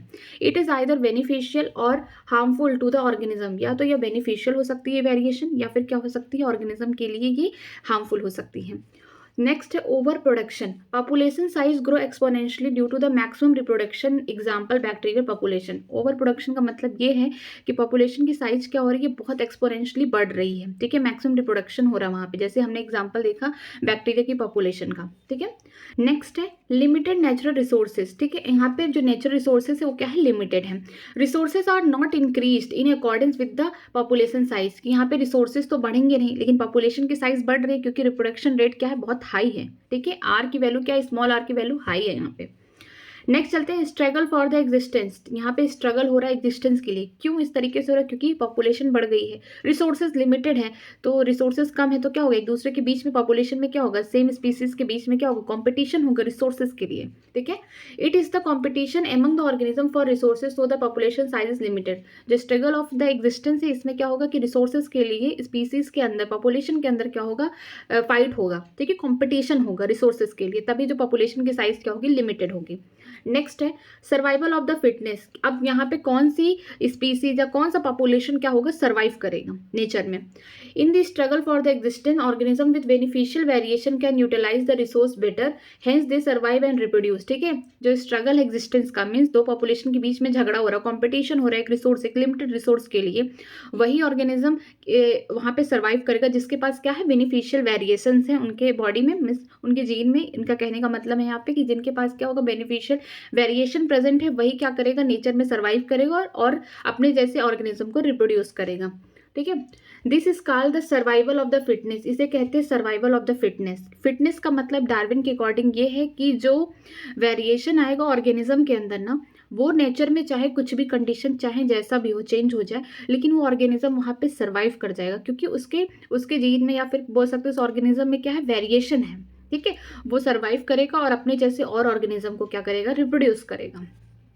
It led to the change in the population characteristic and new form appear, ठीक है। जो सर्वाइवल ऑफ द फिटनेस क्या है कि इतने सारे ऑर्गेनिज्म किसमें हमने देखा था, बैक्टीरिया की पॉपुलेशन में, कि जब कंडीशन अच्छी थी तो ए वाले जो थे कॉलोनी बहुत अच्छे से ग्रो कर रहे थे, लेकिन बाहर से जब हमने कुछ उसमें मिक्स कर दिया या फिर कंडीशन खराब हो गई तो कुछ ऑर्गेनिज्म क्या होंगे, मिस जो बैक्टीरिया थे कुछ डेथ हो गए, लेकिन कुछ जो है सर्वाइव कर गए उसमें, ठीक है, अपने आप को अडॉप्ट कर लिए। तो जो बी वाली कॉलोनी होगी उसके पास क्या होगा, नेचर से लड़ने के लिए, फिर नेचर के अगेंस्ट उसके अंदर क्या आ जाएगी, उसके अंदर डिफेंस आ जाएगा, ठीक है, तो वो क्या करेगी, सर्वाइव कर जाएगी, मीन्स उसके अंदर चेंज आ जाएगा इस पॉपुलेशन में, उसमें अंदर नए नए कैरेक्टरिस्टिक आ जाएंगे ताकि वो अपने आप को सर्वाइव कर ले नए कंडीशन में और अपने जैसे ऑर्गेनिज्म को रिप्रोड्यूस करे, ठीक है। Darwin ignore about the origin of variation and the mechanism of the evolution और स्पेसिएशन। डार्विन ने तो इतना बता दिया कि किसी ऑर्गेनिज्म या किसी पॉपुलेशन में क्या हो रहा है, वेरिएशन देखने को मिल रहा है, ठीक है, वेरिएशन हो रहा है। उन्होंने बताया कि तभी वो जाके नया कंडीशन जो आ रहा है नेचर में, तभी वो जाके सर्वाइव कर पा रहा है, नहीं तो वो नहीं कर पा रहा, क्योंकि उसके बॉडी में क्या जा रहा है, नेचर में रहते रहते जब नया कंडीशन आएगा तो उनके अंदर वेरिएशन क्रिएट होगा जिसकी वजह से कुछ लोगों की डेथ हो जाएगी और कुछ लोग क्या करेंगे, सर्वाइव कर जाएंगे, क्योंकि उनके अंदर वेरिएशन आ रहा है उस पॉपुलेशन के अंदर। लेकिन डार्विन इतना तो बताया, लेकिन उन्होंने ये नहीं बताया कि वेरिएशन आ कहाँ से रहा है, इसका ओरिजिन क्या है, क्या मैकेनिज्म है कि वेरिएशन किस तरीके से ऑर्गेनिज्म में या पॉपुलेशन में किस तरीके से प्रेजेंट होता है, उन्होंने कुछ इसके बारे में नहीं बताया, ठीक है। आगे चलते हैं, मैकेनिज्म ऑफ इवोल्यूशन, ठीक है, अब हम इवोल्यूशन के मैकेनिज्म के बारे में पढ़ेंगे कि क्या क्या मैकेनिज्म होते हैं इवोल्यूशन के। Hugo de worries propose the mutation theory of evolution, एक नए साइंटिस्ट आए जिसका नाम था ह्यूगो डी वरीज, उन्होंने क्या प्रपोज किया, म्यूटेशन थ्योरी बताई इवोल्यूशन के बारे में, ठीक है, कि म्यूटेशन थ्योरी क्या है उनके according. He conducted the experiment on the Oenothera lamarckiana, ठीक है, उन्होंने एक्सपेरिमेंट किया किस पे, ओनियोथेरा लेमार्केना पे किया, जो कि जिसका नाम है इवनिंग प्राइम रोज, ठीक है, इवनिंग प्राइम रोज पे उन्होंने काम करना स्टार्ट किया, एक्सपेरिमेंट करना स्टार्ट किया, and believe that the evolution take place through mutation not by minor variation. इनका मानना था कि जो इवोल्यूशन हो रहा है ना वो म्यूटेशन की वजह से हो रहा है। म्यूटेशन में क्या होता है कि जो डीएनए है या फिर जीन है उनके बेस पेयर में चेंजेस होना, म्यूटेशन ये होता है, ठीक है, ना कि किसी माइनर वेरिएशन। वेरिएशन का मतलब क्या होता है कि थोड़ा सा चेंजेस आना जिसकी वजह से हो रहा है, नहीं, इनका मानना यही था ह्यूगो डी वरीज का कि म्यूटेशन की वजह से इवोल्यूशन हो रहा है, ना कि किसी माइनर वेरिएशन की वजह से, जो डार्विन कह रहे हैं, ठीक है। Darwinism, variation is minor, slow, directional, it result the gradual evolution. Darwin का जो वेरिएशन था वो कैसा था, माइनर था, मीन्स बहुत थोड़ा सा था, बहुत स्लो था, मीन्स धीरे धीरे हुआ था, और डायरेक्शनल था। उनका कहना था कि अगर किसी जीन में थोड़ा सा मीन्स यहाँ पे क्या हो गया, माइनर वेरिएशन आ गया, तो वो धीरे धीरे स्लोली स्लोली एक ही डायरेक्शन में होगा। ठीक है, इसे हम बोल सकते हैं ग्रेजुअल एवोल्यूशन कह सकते हैं। लेकिन म्यूटेशनल वेरिएशन क्या कहते हैं, sudden, random, directionless. Here the speciation is by saltation, single step की वजह से लार्ज म्यूटेशन आएगी। मीन्स म्यूटेशनल वेरिएशन में क्या है, ह्यूगो डी वेरिस कह रहे हैं कि म्यूटेशन की वजह से क्या आ रहा है, वेरिएशन आ रहा है या फिर इवोल्यूशन हो रहा है म्यूटेशन की वजह से। ठीक है, इनका कहना यह है कि वो सडनली होगा, म्यूटेशन जो होगा सडनली होगा, रैंडम होगा, और कोई इसका डायरेक्शन नहीं है, कहीं भी हो सकता है। ठीक है, और साल्टेशन क्या होता है कि सिंगल स्टेप में क्या आपको देखने को मिलेगा, लार्ज म्यूटेशन। सिंगल स्टेप का मतलब कि किसी भी म्यूटेशन हो जाए, मान लीजिए डीएनए के सीक्वेंस में, तो उसमें आप देखेंगे लार्ज वेरिएशन आ गया। मीन्स अगर मान लीजिए पेरेंट्स के ही जीन में या डीएनए में क्या हो जाए, सीक्वेंस में चेंजेस आ जाए, तो आप देखेंगे कि उसके अंदर बहुत ज़्यादा क्या हो जाएगा, वेरिएशन देखने को मिलेगा, इवोल्यूशन होना स्टार्ट हो जाएगा। इनका मानना ये था। नेक्स्ट है, mutation is the origin of the variation for evolution. Mutation क्या है, ओरिजिन है वेरिएशन फॉर इवोल्यूशन। डार्विन ने इतना कहा कि वेरिएशन की वजह से क्या हो रहा है, इवोल्यूशन हो रहा है, लेकिन उन्होंने ओरिजिन नहीं बताया कि कहाँ से ये ओरिजिन, इसकी कहाँ से शुरुआत हो रही है। लेकिन इसको ह्यूगो डी वेरिस ने बताया कि म्यूटेशन की वजह से ही क्या हो रहा है, वेरिएशन हो रहा है, जिसकी वजह से क्या हो रहा है, इवोल्यूशन। मतलब कि ये है कि कोई ऑर्गेनिज्म है, ठीक है, धीरे धीरे सब कुछ होता है। ऐसा नहीं है कि म्यूटेशन बहुत फास्ट होता है, वेरिएशन स्लो होता है, नहीं, दोनों ही स्लो प्रोसेस हैं। ये क्या होता है कि जो म्यूटेशन है ना, म्यूटेशन में ही होता है कि जो डीएनए है, डीएनए के सीक्वेंस है, उसमें कुछ चेंज हो जाना, किसी बेस पेयर का गायब हो जाना या कुछ ऐड हो जा रहे हैं, तो ये म्यूटेशन है, जिसकी वजह से क्या देखने को मिलेगा, हमें वेरिएशन देखने को मिलेगा। वेरिएशन का मतलब होता है डिफरेंस। ठीक है, जो हमारा रेफरेंस पॉइंट है, उससे हमको जो नया वाला हमारा डीएनए सीक्वेंस बना है, उस पर हमें डिफरेंस देखने को मिलेगा, और जिसकी वजह से म्यूटेशन की वजह से क्या हो रहा है, डीएनए के सीक्वेंस चेंज हो जा रहे हैं, और फिर हमको म्यूटेशन देखने को मिल रहा है। ठीक है, तो जब चेंज हो जाएंगे तो वेरिएशन देखने को मिलेगा, फिर आगे यही चीज़ें धीरे धीरे क्या हो जाएंगी, इवॉल्व हो जाएंगी। अगर मान लीजिए सेक्स क्रोमोसोम में किसी पेरेंट्स के चेंजेस आ गए, तो अगर उसका जो बच्चा होगा उसमें भी वो चीज़ें आएंगी। जैसे बीमारी है हीमोफीलिया, या फिर बोल सकते हैं कलर ब्लाइंडनेस, ये सब क्या है, एक्स लिंक क्रोमोसोम पे थी, रिसेसिव है, छिपे हुए हैं, लेकिन जो इनके एक्स क्रोमोसोम है, सेक्स क्रोमोसोम है, वो क्या है, डिफेक्टेड है, मीन्स उस पर बीमारी है। लेकिन जब किसी पेरेंट्स में प्रेजेंट है वो बीमारी, फिर वो अपने प्रोजेनी में भी तो जाएगा ना, उनके आगे वाले जनरेशन में भी वो पास होगा ना। क्यों, वो बीमारी क्यों हुई, क्योंकि उसके जो एक्स क्रोमोसोम है, उसके डीएनए में क्या हो गया, छेड़खान हो गई, मीन्स उसमें क्या हो चुका है, उसके बेस पेयर आगे पीछे हो गए हैं, मीन्स डिलीट हो गए हैं या फिर ऐड हो गए हैं, उनमें चेंजेस आ गया है। ठीक है, म्यूटेशन हो गया, जिसकी वजह से वेरिएशन देखने को मिलेगा, और ये वेरिएशन धीरे धीरे इवॉल्व होगा, मीन्स आगे वाले जनरेशन को धीरे धीरे वो पास होगा। ठीक, आगे चलते हैं। आगे है हार्डी विनबर्ग प्रिंसिपल। ठीक है, हार्डी विनबर्ग प्रिंसिपल के बारे में पढ़ेंगे। क्या कहते हैं ये, it state that the allele frequency in a population are stable and is constant for generation to generation in the absence of disturbing factor. इनका कहना ये है कि किसी पॉपुलेशन में जो एलील होती है, एलील की फ्रीक्वेंसी जो है वो सेम है। ठीक है, वो कांस्टेंट रहेगी एक जनरेशन से दूसरे जनरेशन में, जब तक कि बाहर से कुछ डिस्टर्ब ना हो, नहीं तो वो कांस्टेंट रहेंगी। एलील की फ्रीक्वेंसी का मतलब ये है कि जो पॉपुलेशन है, पॉपुलेशन में कोई वेरिएशन नहीं तब तक आएगा, या कोई म्यूटेशन या कुछ चेंजेस तब तक नहीं आएंगे एलील में, जब तक कि बाहर से क्या हो, कोई डिस्टर्बिंग फैक्टर नहीं प्रेजेंट हो, नहीं तो वो कांस्टेंट होगी एक जनरेशन से दूसरे जनरेशन में। ठीक है, आगे चलते हैं। Gene flow, total gene and their allele in population remain constant, this is called genetic equilibrium, Hardy Weinberg equilibrium. ठीक है, जो जीन फ्लो है, जितनी भी टोटल जीन है, ठीक है, किसी पॉपुलेशन के एलील की जितनी भी जीन है, क्या वो कांस्टेंट है, मीन्स उसमें कोई वेरिएशन, कोई म्यूटेशन देखने को नहीं मिल रहा है, वो एकदम कांस्टेंट है, कोई चेंजेस नहीं है, तो इसी को क्या बोलते हैं, जेनेटिक इक्विलिब्रियम बोलते हैं, या फिर हार्डी विनबर्ग इक्विलिब्रियम बोलते हैं। ठीक है, sum total of the allylic frequency is 1। ठीक है, जितना भी टोटल एलिलिक फ्रीक्वेंसी है किसी पॉपुलेशन की, क्या होगी, उनका सम करने पे 1 आएगा, ये कांस्टेंट वैल्यू है। ठीक है, चलिए आगे चलते हैं। एग्जाम्पल है, consider in a diploid condition. ये डिप्लॉयड कंडीशन में हम कंसीडर करेंगे small p and small q are the frequency of the allele capital A and small a respectively. जो स्मॉल p है, स्मॉल q है, ये क्या है, फ्रीक्वेंसी है एलील की, कैपिटल A और स्मॉल a की। फ्रीक्वेंसी ऑफ कैपिटल A, उसकी फ्रीक्वेंसी क्या है, p²। Frequency of small a, इसका जो फ्रीक्वेंसी क्या है, q² है। Frequency of capital A and small a, ठीक है, इन दोनों का क्या होगा, 2pq। Hence the p square plus 2pq plus q square is equal to 1. Binomial expansion किया गया है p प्लस q का होल स्क्वायर लेके, ये देखिए एक फॉर्मूला बन जाएगा p square plus q square plus 2pq. इसकी जो टोटल ये जो फ्रीक्वेंसी है, जो sum of the total all the frequency of the allele क्या है 1 है. ठीक है, ये कांस्टेंट है किसी भी पॉपुलेशन की. ये जो भी है कि फ्रीक्वेंसी जो है, ठीक है, कैपिटल ए की क्या है p स्क्वायर से रिप्रेजेंट किया गया है, स्मॉल ए की q स्क्वायर से, कैपिटल ए स्मॉल ए की 2pq से यहाँ पे रिप्रेजेंट किया गया है. ठीक है, कि जब हम टोटल सबका कर लेंगे, जो बायनॉमियल एक्सपेंशन किया गया है यहाँ पे p प्लस q का होल स्क्वायर का, वो क्या होगा, टोटल जो sum of the frequency L की होगी 1 होगी. ठीक है, ये कांस्टेंट है. लेकिन अब आगे इसके बारे में पढ़ते हैं. Changes of frequency of the allele in a population disturb the Hardy Weber equilibrium. This change is due to the evolution. ठीक है, जो चेंजेस होंगे अगर फ्रीक्वेंसी में, इस फ्रीक्वेंसी में चेंजेस आ जाए अगर, तो क्या होगा, जो हार्डी-वेबर इक्विलिब्रियम है ये भी डिस्टर्ब हो जाएगी. फिर ये 1 की जगह कुछ और भी आ सकता है, तो ये क्या हो जाएगा, डिस्टर्बेंस हो जाएगा. ऐसा तब होगा जब क्या हो जाएगा, इवोल्यूशन हो जाएगा. ठीक है, आगे चलते हैं. कौन कौन से फैक्टर हैं जो इफेक्ट करेंगे हार्डी-वेबर इक्विलिब्रियम को. Factor affecting the Hardy Weber equilibrium. पहला है जीन माइग्रेशन. नाम से लग रहा है कि जीन क्या, पॉपुलेशन की जीन माइग्रेट कर रही है, एक जगह से दूसरी जगह जा रही है. ठीक है, जीन माइग्रेशन में पढ़ेंगे gene flow from one population to another. Here gene frequency change in both population. Gene flow occur if the migration happen multiple time. ठीक है, यहाँ पे जीन फ्लो हो रहा है किसी एक पॉपुलेशन का, कहीं एक पॉपुलेशन कहीं एक जगह से दूसरी जगह शिफ्ट हो रही है, तो यहाँ पे क्या होगा, जीन माइग्रेशन हो रहा है, जीन का फ्लो हो रहा है. ठीक है, अगर यही चीज़ बार बार हो जाए तो ये जीन फ्लो किस में चेंज हो जाएगा, जीन के माइग्रेशन में. ठीक है, यहाँ पे क्या होगा, दोनों ही पॉपुलेशन की जो फ्रीक्वेंसीज हैं वो चेंज होंगी. ठीक, नेक्स्ट है जेनेटिक ड्रिफ्ट. ठीक है, अब यहाँ पे क्या होगा, जीन में क्या होगा, ड्रिफ्ट हो जाएगा. मीन्स यहाँ पे आपको चेंजेस देखने को मिलेगा. The gene flow by chance causing the change in frequency. जो जीन फ्लो हो रहा है बाई चांस, किसी रीजन की वजह से हो गया, मान लीजिए इन्वायरमेंट में कोई प्रॉब्लम हो गई, कंडीशन खराब हो गया, फ्लड आ गया, ड्रॉट हो गए, उस जगह से क्या होंगे, पॉपुलेशन वहाँ से दूसरी जगह शिफ्ट होना स्टार्ट होगी. ठीक है, तो यहाँ से क्या होगा, जीन फ्लो की वजह से भी क्या होगी, फ्रीक्वेंसी में चेंजेस आएंगे. Some time the change in frequency is so different in a new sample of population that they become a different species.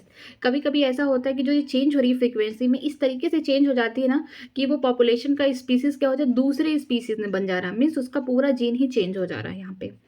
The original drifted population become the founder and the effect is called founder effect. जो original drifted population था ना, जिसने अपना एक जगह से दूसरी जगह जब वो शिफ्ट हुआ, तो यहाँ पे माइग्रेशन हो गया जीन फ्लो का. जब एक जगह से दूसरी जगह शिफ्ट होगा कोई पॉपुलेशन, तो यहाँ पे सिर्फ जीन फ्लो होगा, या फिर बोल सकते हैं जीन का माइग्रेशन होगा. ठीक है, तो जब वहाँ से कोई ऑर्गेनिज्म में और भी चेंजेस आए, वहाँ पे स्पीसीज नए बन गए, तो यहाँ पे जो ओरिजिनल जो फाउंडर होगा ना, वो जो ड्रिफ्टेड पॉपुलेशन है वही होगा. तो इसे हम क्या बोलते हैं, फाउंडर इफेक्ट, इस प्रोसेस को कहते हैं. ठीक है, आगे चलते हैं. आगे है mutation. It is the result in the formation of new phenotype over few generation. This led to the speciation. क्या होता है कि म्यूटेशन में यहाँ पे ये रिजल्ट है, फॉर्मेशन हो रहा है नए फिनोटाइप की. मीन्स आपको बाहर से देखने को क्या मिलेंगे, आपको नया फिनोटाइपिक कैरेक्टर देखने को मिलेगा. ठीक है, मॉर्फोलॉजी में चेंजेस देखने को मिलेगा कुछ जनरेशन में, जिसकी वजह से क्या हो जाएगा, स्पेशिएशन हो जाएगा. स्पेशिएशन का मतलब है कि उस कंडीशन में क्या होगा, स्पीसीज अपना दूसरी तरीके से रहन सहन, उनका एडॉप्टेशन अलग हो जाएगा. ठीक है, वहाँ पे सर्वाइव करेंगे उस कंडीशन में. नेक्स्ट है जेनेटिक रिकॉम्बिनेशन. यहाँ पे नाम से ही लग रहा है जेनेटिक रिकॉम्बिनेशन का मतलब यहाँ पे जीन क्या हो रही है, एक जगह इकट्ठा हो रही है, रिकॉम्बिनेशन हो रहा है यहाँ पे. जैसे एग्जांपल मैं देती हूँ कि पेरेंट्स से जो जीन आते हैं वो प्रोजेनी में आते हैं. ठीक है, जैसे एग्जांपल है, मान लीजिए यहाँ से XX है और जो ऑटोसोमल है ये फीमेल है और ये मेल है. ठीक है, यहाँ से जो भी क्रोमोसोम आगे आएंगे, ये ऑटोसोमल इधर हो जाएंगे, ऑटोसोमल पेयर. ठीक है, और यहाँ पे XY ये जो मेल है, तो यहाँ पे क्या हो रहा है, दोनों ही पेरेंट्स का क्या हो रहा है, जीन आगे जाके क्या कर रिकॉम्बाइंड कर रहे हैं, मिल रहे हैं. ठीक है, अब आगे पढ़ते हैं. Reshuffling of the gene recombination during the crossing over result in genetic variation. जब क्रॉसिंग ओवर हो रहा है, मान लीजिए क्रॉसिंग ओवर का मतलब ये होता है कि जब दो जीन क्या कर रहे हैं, एक दूसरे को अपना जेनेटिक मटेरियल एक्सचेंज कर रहे हैं, उस समय अगर कोई वेरिएशन आ जाती है जिसकी वजह से क्या होता है, जेनेटिक रिकॉम्बिनेशन होता है. इसकी वजह से भी क्या होता है, इवोल्यूशन आ सकता है. ठीक है, कि चेंजेस हो जाए उस जीन में जहाँ पे क्रॉसिंग ओवर हो रहा है, जहाँ पे एक्सचेंज हो रहा है जीन के बीच में अपना जेनेटिक मटेरियल. ठीक है, तो वहाँ पे भी क्या हो सकता है, अगर वेरिएशन आ गई तो वहाँ पे भी इवोल्यूशन होना स्टार्ट हो सकता है. नेक्स्ट है नेचुरल सिलेक्शन। हम नेचुरल सिलेक्शन के बारे में पहले ही पढ़ चुके हैं कि डार्विन ने दिया था। डार्विन का कहना यही था कि नेचर जिसको सिलेक्ट करेगा, जो सबसे ज़्यादा फिटेस्ट पॉपुलेशन है या फिर स्पीसीज है, वही है जो नेचर में क्या करेगा, सर्वाइव कर जाएगा। जो जिसके अंदर रिप्रोडक्शन करने की पोटेंशियल ज़्यादा है उनके अकॉर्डिंग, तो यही है नेचुरल सिलेक्शन। अब नेचुरल सिलेक्शन 3 तरीके के होते हैं, अब एक एक करके पढ़ते हैं। पहला है स्टेबलाइजिंग सिलेक्शन, दूसरा है डायरेक्शनल सिलेक्शन, तीसरा डिस्ट्रप्टिव सिलेक्शन। ठीक है, स्टेबलाइजिंग सिलेक्शन से लग रहा है कि कोई चीज़ स्टेबल हो रही है, किसी एक जगह पे क्या होगा, स्टेबल हो जाएगा। ठीक है, here more individual acquired mean character value and variation is reduced. Mean character value का मतलब क्या है कि बीच वाला कैरेक्टर, जैसे मैं बोल सकती हूँ स्किन का कलर का एग्जांपल सपोज करिए मैं लेती हूँ कि जैसे कुछ लोगों का स्किन का कलर डार्क है, मीन्स काले हैं। ठीक है, कुछ लोगों का क्या है, एकदम लाइट कलर है, ठीक है, गोरे हैं, और कुछ लोग क्या होंगे, सांवले होंगे, मतलब कि बीच के होंगे। ठीक है, इसको ही क्या बोलते हैं, mean character, acquired mean character means जो बीच वाले हैं। तो जो स्टेबलाइजिंग सिलेक्शन क्या होगा कि ज़्यादा करके जो इंडिविजुअल है ना, वो अपने मीन कैरेक्टर की वैल्यू पे ही क्या हो जाएंगे, स्टेबल हो जाएंगे वहाँ पे, जिसकी वजह से वेरिएशन बहुत कम देखने को मिलेगा। ठीक है, आगे है डायरेक्शनल सिलेक्शन। डायरेक्शनल सिलेक्शन से लग रहा है कि किसी एक डायरेक्शन में शिफ्ट हो जा रहे हैं, या फिर वो कुछ भी हो सकता है। देखिए एग्जांपल अभी इसका मैं देती हूँ आपको। Individual of one stream means value other than mean character value are more favourable. कि जैसे कि मान लीजिए एग्जांपल मैं ये हाइट का देती हूँ यहाँ पे, कि जो हाइट है सबसे टॉल है, फिर क्या है बीच वाला मीडियम हाइट है, फिर शॉर्ट है। तो यहाँ पे डायरेक्शन शिफ्ट हो जा रहे हैं। मान लीजिए उस पॉपुलेशन में ज़्यादा करके लोग क्या है, टॉल है। ठीक है, पॉपुलेशन में देखा गया कि किसी ह्यूमन का पॉपुलेशन है ज़्यादा करके क्या है, टॉल लोग हैं। तो यहाँ पे क्या होगा, क्या हो रहा है, डायरेक्शनल क्या हो रहा है, सिलेक्शन हो जा रहा है कि मीन्स टॉल की तरफ ज़्यादा लोग हैं, शॉर्ट भी कम है हाइट में, और जो मीडियम साइज के हैं वो भी कम है। तो यहाँ पे जो मीन जो करेक्टर है, जो मीडियम साइज का करेक्टर है, उसके अलावा जो दूसरी वैल्यू है डायरेक्शनल शिफ्ट हो जा रहा है यहाँ पे। ठीक है, तो इसे बोलते हैं डायरेक्शनल सिलेक्शन, जो कि ज़्यादा फेवरेबल है उस पॉपुलेशन के लिए। नेक्स्ट है disruptive selection. Individual of both this stream means peripheral character value at both end of the distribution curve are more favourable. Means individual जो होंगे, मीडियम जो बीच वाला है, जो मीन एक्वायर्ड कैरेक्टर है, उसके अलावा या तो ज़्यादा होगा या तो कम, उस पर ज़्यादा जाके शिफ्ट हो जाएगा ये ग्राफ। मीन्स जो डिस्ट्रप्टिव सिलेक्शन होता है, यहाँ पे जो एक्वायर्ड मीडियम कैरेक्टर है इसको वैल्यू नहीं देती, इसकी तरफ अब कुछ नहीं होगा। जो इससे ज़्यादा अच्छा होगा या इससे कम मतलब खराब है, तो उसकी तरफ क्या हो जाएगा, कर्व शिफ्ट हो जाएगा, डिस्ट्रीब्यूट हो जाएगा, ये ज़्यादा फेवरेबल कंडीशन होगा। जैसे एग्जांपल देखिए यहाँ पे ग्राफ के थ्रू दिया गया है। Number of the individual with phenotype, यहाँ पे इंडिविजुअल है जिनका फिनोटिपिक कैरेक्टर देख रहे हैं, मीन्स बाहर वाला कैरेक्टर देख रहे हैं। ये देखिए ये जो बीच वाला है, ये क्या है, मीडियम साइज इंडिविजुअल और फेवर, जो बीच में है क्या है, मीडियम साइज के लोग हैं।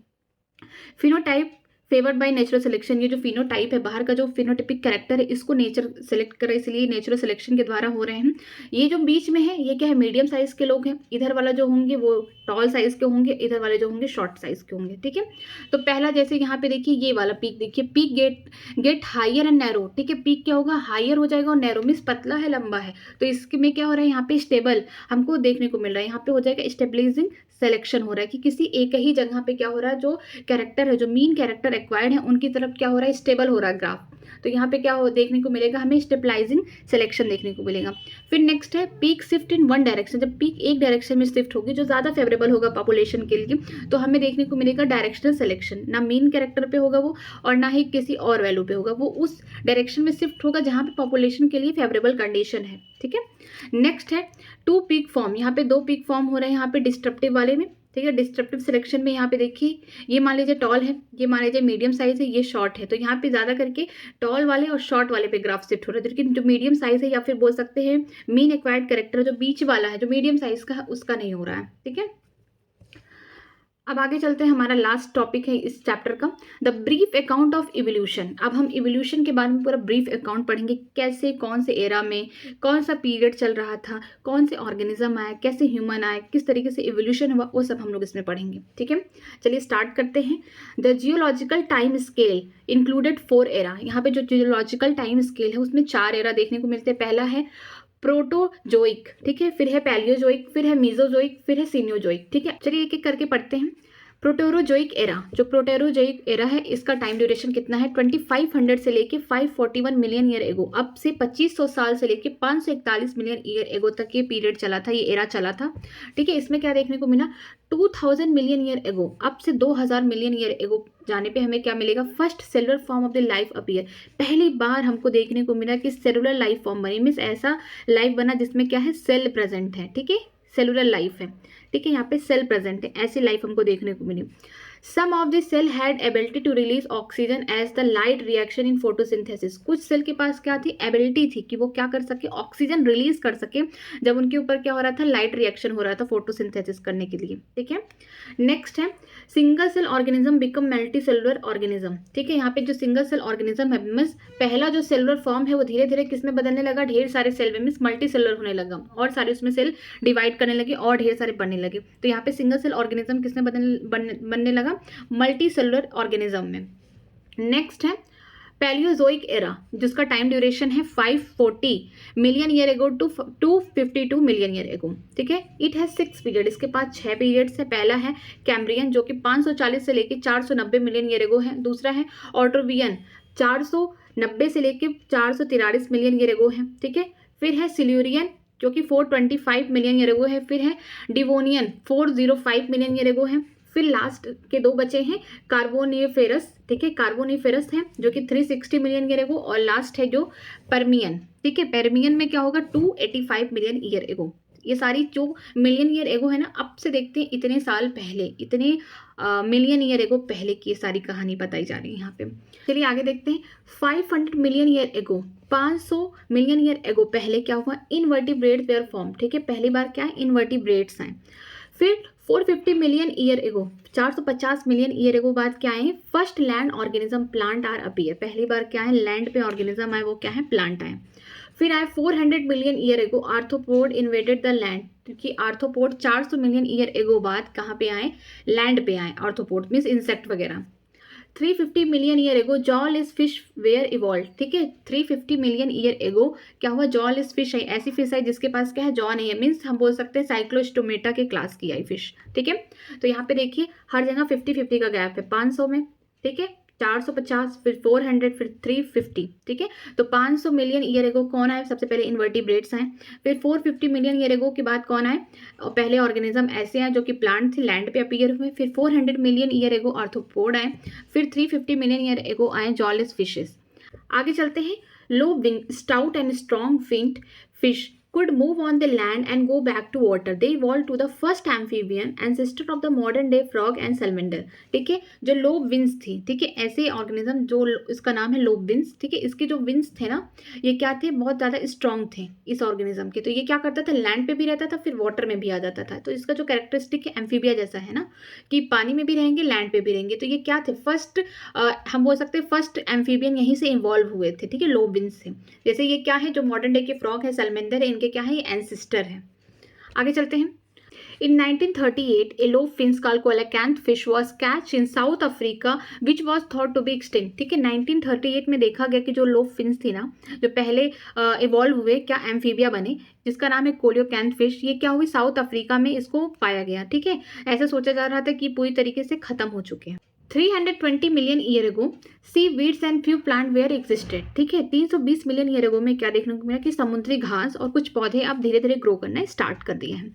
Amphibian evolve to the reptile, they lay thick egg shell, ठीक है, do not dry up in the sun, ठीक है। एम्फीबियन अब किस में बदलने लगे, धीरे धीरे रेप्टाइल्स में बदलने लगे। और ये जो रेप्टाइल है ये धीरे धीरे क्या करने लगे, अपने एग्स देने लगे, कहाँ पे, लैंड पे।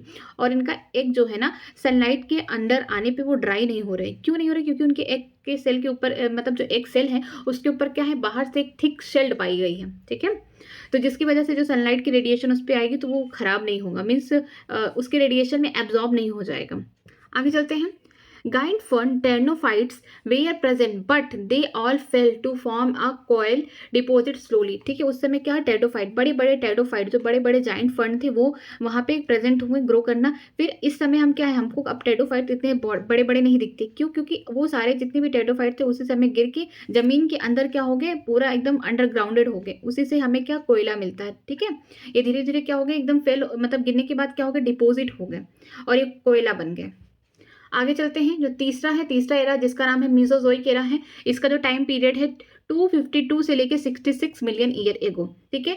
As of the reptile and gymnosperm, इसमें क्या होते हैं, ढेर सारे रेप्टाइल आए, ढेर सारे जिम्नोस्पर्म आए, ठीक है, इस एरा में, ठीक है। इट हैज 3 पीरियड, इसके पास 3 पीरियड है। पहला है ट्राइजिक, मीन्स 230 मिलियन ईयर एगो, फिर जुरेसिक आया 208 मिलियन ईयर एगो, फिर आया क्रस्टेशियस 144 मिलियन ईयर एगो। ठीक है, यहाँ पे 3 पीरियड हैं। पहला है क्या है, ट्रायसिक हो गया, दूसरा हो गया जुरेसिक हो गया, तीसरा हो गया क्रस्टेशियस। ठीक है, अब हम एक एक करके पढ़ते हैं।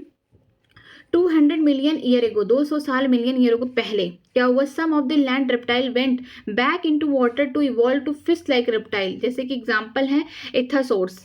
क्या हुआ कि कुछ लैंड के जो रेप्टाइल है वो क्या किए, लैंड को छोड़ के पानी में जाके रहने लगे। ठीक है, ये फिश लाइक रेप्टाइल बन गए। कि पहले वो लैंड पे रेप्टाइल थे, एम्फीबिया किसमें बदला, रेप्टाइल में बदला। रेप्टाइल क्या थे, लैंड पे थे। अब ये कुछ रेप्टाइल जो थे लैंड के रेप्टाइल, वो कहाँ आके रहने लगे, पानी में अपने आप को क्या बना लिए, फिश लाइक रेप्टाइल बना लिए, मतलब ये रेप्टाइल मछली में बदल गए। ठीक है, तो इसका एग्जाम्पल है इथियोसोर्स।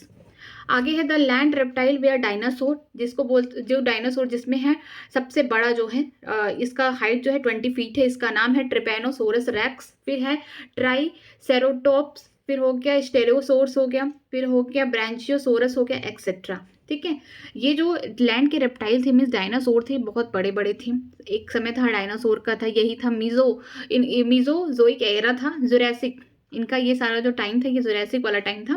कि क्या थे, डायनासोर इवॉल्व हुए थे लैंड पे, सबसे बड़े बड़े रेप्टाइल थे, जिसमें सबसे बड़ा जो सबसे खतरनाक था उसका नाम था ट्राइनोसोरस रेक्स। ठीक है, उसके अलावा और भी ढेर सारे डायनासोर प्रेजेंट थे, अब इसके बारे में पढ़ेंगे। Tyrannosaurus rex was the largest dinosaur 20 feet in height and huge fearsome dagger like teeth. की जो सबसे खतरनाक डायनासोर था जो कि 20 फीट का था, उसका नाम था ट्राइनोसोरस रेक्स। ठीक है, ये बहुत ही बड़ा था और इसके जो दांत थे बहुत बड़े बड़े थे, मीन्स कि दूर से देख के डरावना लगता था। नेक्स्ट चलते हैं। Toothed bird were emerge, means ऐसी बर्ड्स आए जिनके पास क्या थे, दांत थे। वो किससे निकले, मतलब किससे इमर्ज हुए, वो रेप्टाइल से। रेप्टाइल, एम्फीबिया किसमें चेंज हुआ, वो चेंज हुआ किसमें, रेप्टाइल में। अब रेप्टाइल से कौन बन रहा है, एप्स बन रहे हैं, मीन्स बर्ड्स बन रहे हैं। तो इस जो ये जो एरा है ना, इसमें क्या देखने को मिल रहा है कि ऐसे बर्ड्स आ रहे हैं जिनके पास क्या है, दांत हैं। जैसे एग्जाम्पल था आर्थियोपेट्रिक्स। ठीक है, जो आर्थियोपेट्रिक्स थे हम उसको बोल सकते हैं कि वो एंसेस्टर हैं बर्ड्स के भी और रेप्टाइल के भी। उनके पास क्या था, रेप्टाइल वाले कैरेक्टर थे, मीन्स वो जमीन पे भी रह सकते थे और उनके पास क्या देखने को मिला, विंग्स देखने को मिले। रेप्टाइल वाला पूरा कैरेक्टर था, मीन्स उनके बड़े बड़े दांत थे, पूरा उनकी जो स्किन थी बहुत ज़्यादा हार्ड थी, लेकिन उसके साथ उनको क्या मिल गया, पंख भी मिल गए। ठीक है, जिसकी वजह से क्या हो गया, वो एंसेस्टर हो गए किसके, बर्ड के भी और बोल सकते हैं रेप्टाइल के भी। ठीक है, आगे चलते हैं। आगे है सीनियोजोइक एरा। ठीक है, इसका जो टाइम ड्यूरेशन है 66 से लेके 0 मिलियन ईयर हो, मीन्स अभी तक ये था, चल रहा है समझो। ठीक है, the age of mammal and the angiosperm. ठीक है, इसमें क्या देखने को मिला कि मैमल्स है और एंजियोस्पर्म है। अब तक हमने देखा कि कौन थे, रेप्टाइल थे। हमको देखने को मिला एप्स भी आ गए हैं, मीन्स बर्ड्स भी इवॉल्व हो गए अब तक उसमें, और उसके साथ साथ क्या टेरिडोफाइट्स देखने को मिले, जिम्नोस्पर्म देखने को मिले। अब किसकी बारी है, मैमल्स की बारी है और एंजियोस्पर्म की बारी है। ठीक है, अब इस एरा में क्या है, इट हैज़ 2 पीरियड, टर्शरी जो कि 66 मिलियन ईयर एगो है and Quaternary 2 million year ago, age of human. ठीक है, इसमें 2 पीरियड है, टर्शरी है और कोऑर्डिनेटरी है। इनका जो टाइम ड्यूरेशन है 66 मिलियन ईयर एगो टर्शरी का है और कोऑर्डिनेटरी का 2 मिलियन ईयर एगो है, जो जिसको बोलते हैं कि एज ऑफ मैन। ठीक है, मैन का एरा है ये, ड्यूरेशन है। 65 million year ago dinosaur suddenly disappear, some say climatic change kill them, some say most of them evolve into bird. ठीक है, जो 65 मिलियन ईयर एगो अब आया, इसमें देखने को कहा गया कि जो डायनासोर थे वो सडनली खत्म हो गए, मीन्स उनका पूरा तरीके से उनकी जो पॉपुलेशन थी ना, वो उनकी पूरा स्पीसीज ही गायब हो गई अर्थ से। कुछ का कहना ये है कि क्लाइमेट में कुछ चेंजेस हुए जिसकी वजह से उनकी डेथ हो गई।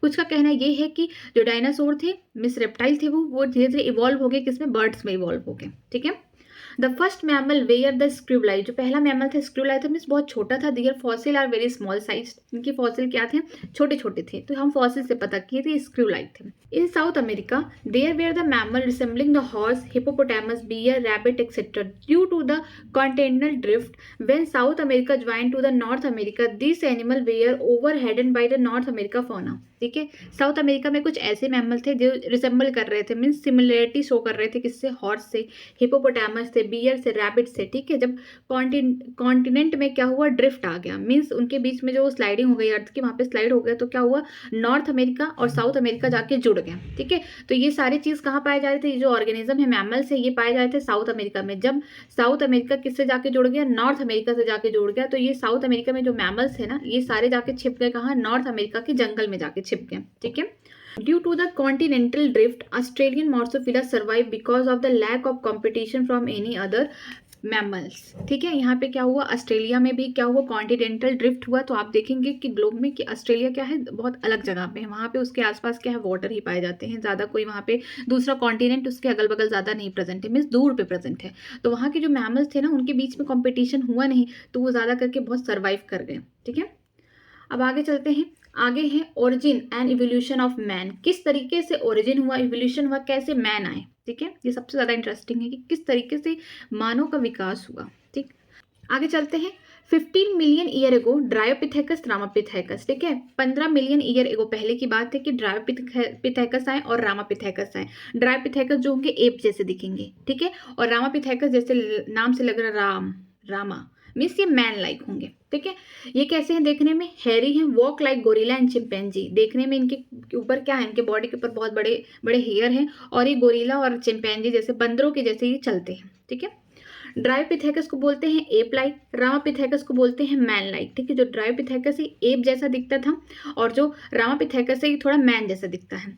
3-4 मिलियन ईयर को, 3 से 4 मिलियन ईयर को पहले क्या हुआ, man like primate walk upright in eastern Africa, height up to 4 feet. ठीक है, मैन जैसे दिखने वाले क्या हुए, प्राइमेट देखने को मिले, कहाँ देखे गए, ईस्टर्न अफ्रीका में। इनकी हाइट 4 फीट ही थी। ठीक है, this is based on the fossil of the man like bone found in Ethiopia and Tanzania. ठीक है, इनकी फॉसिल पाए गए कि मैन जैसे, इनकी जो बोन्स है ना ये आदमियों के जैसे हैं।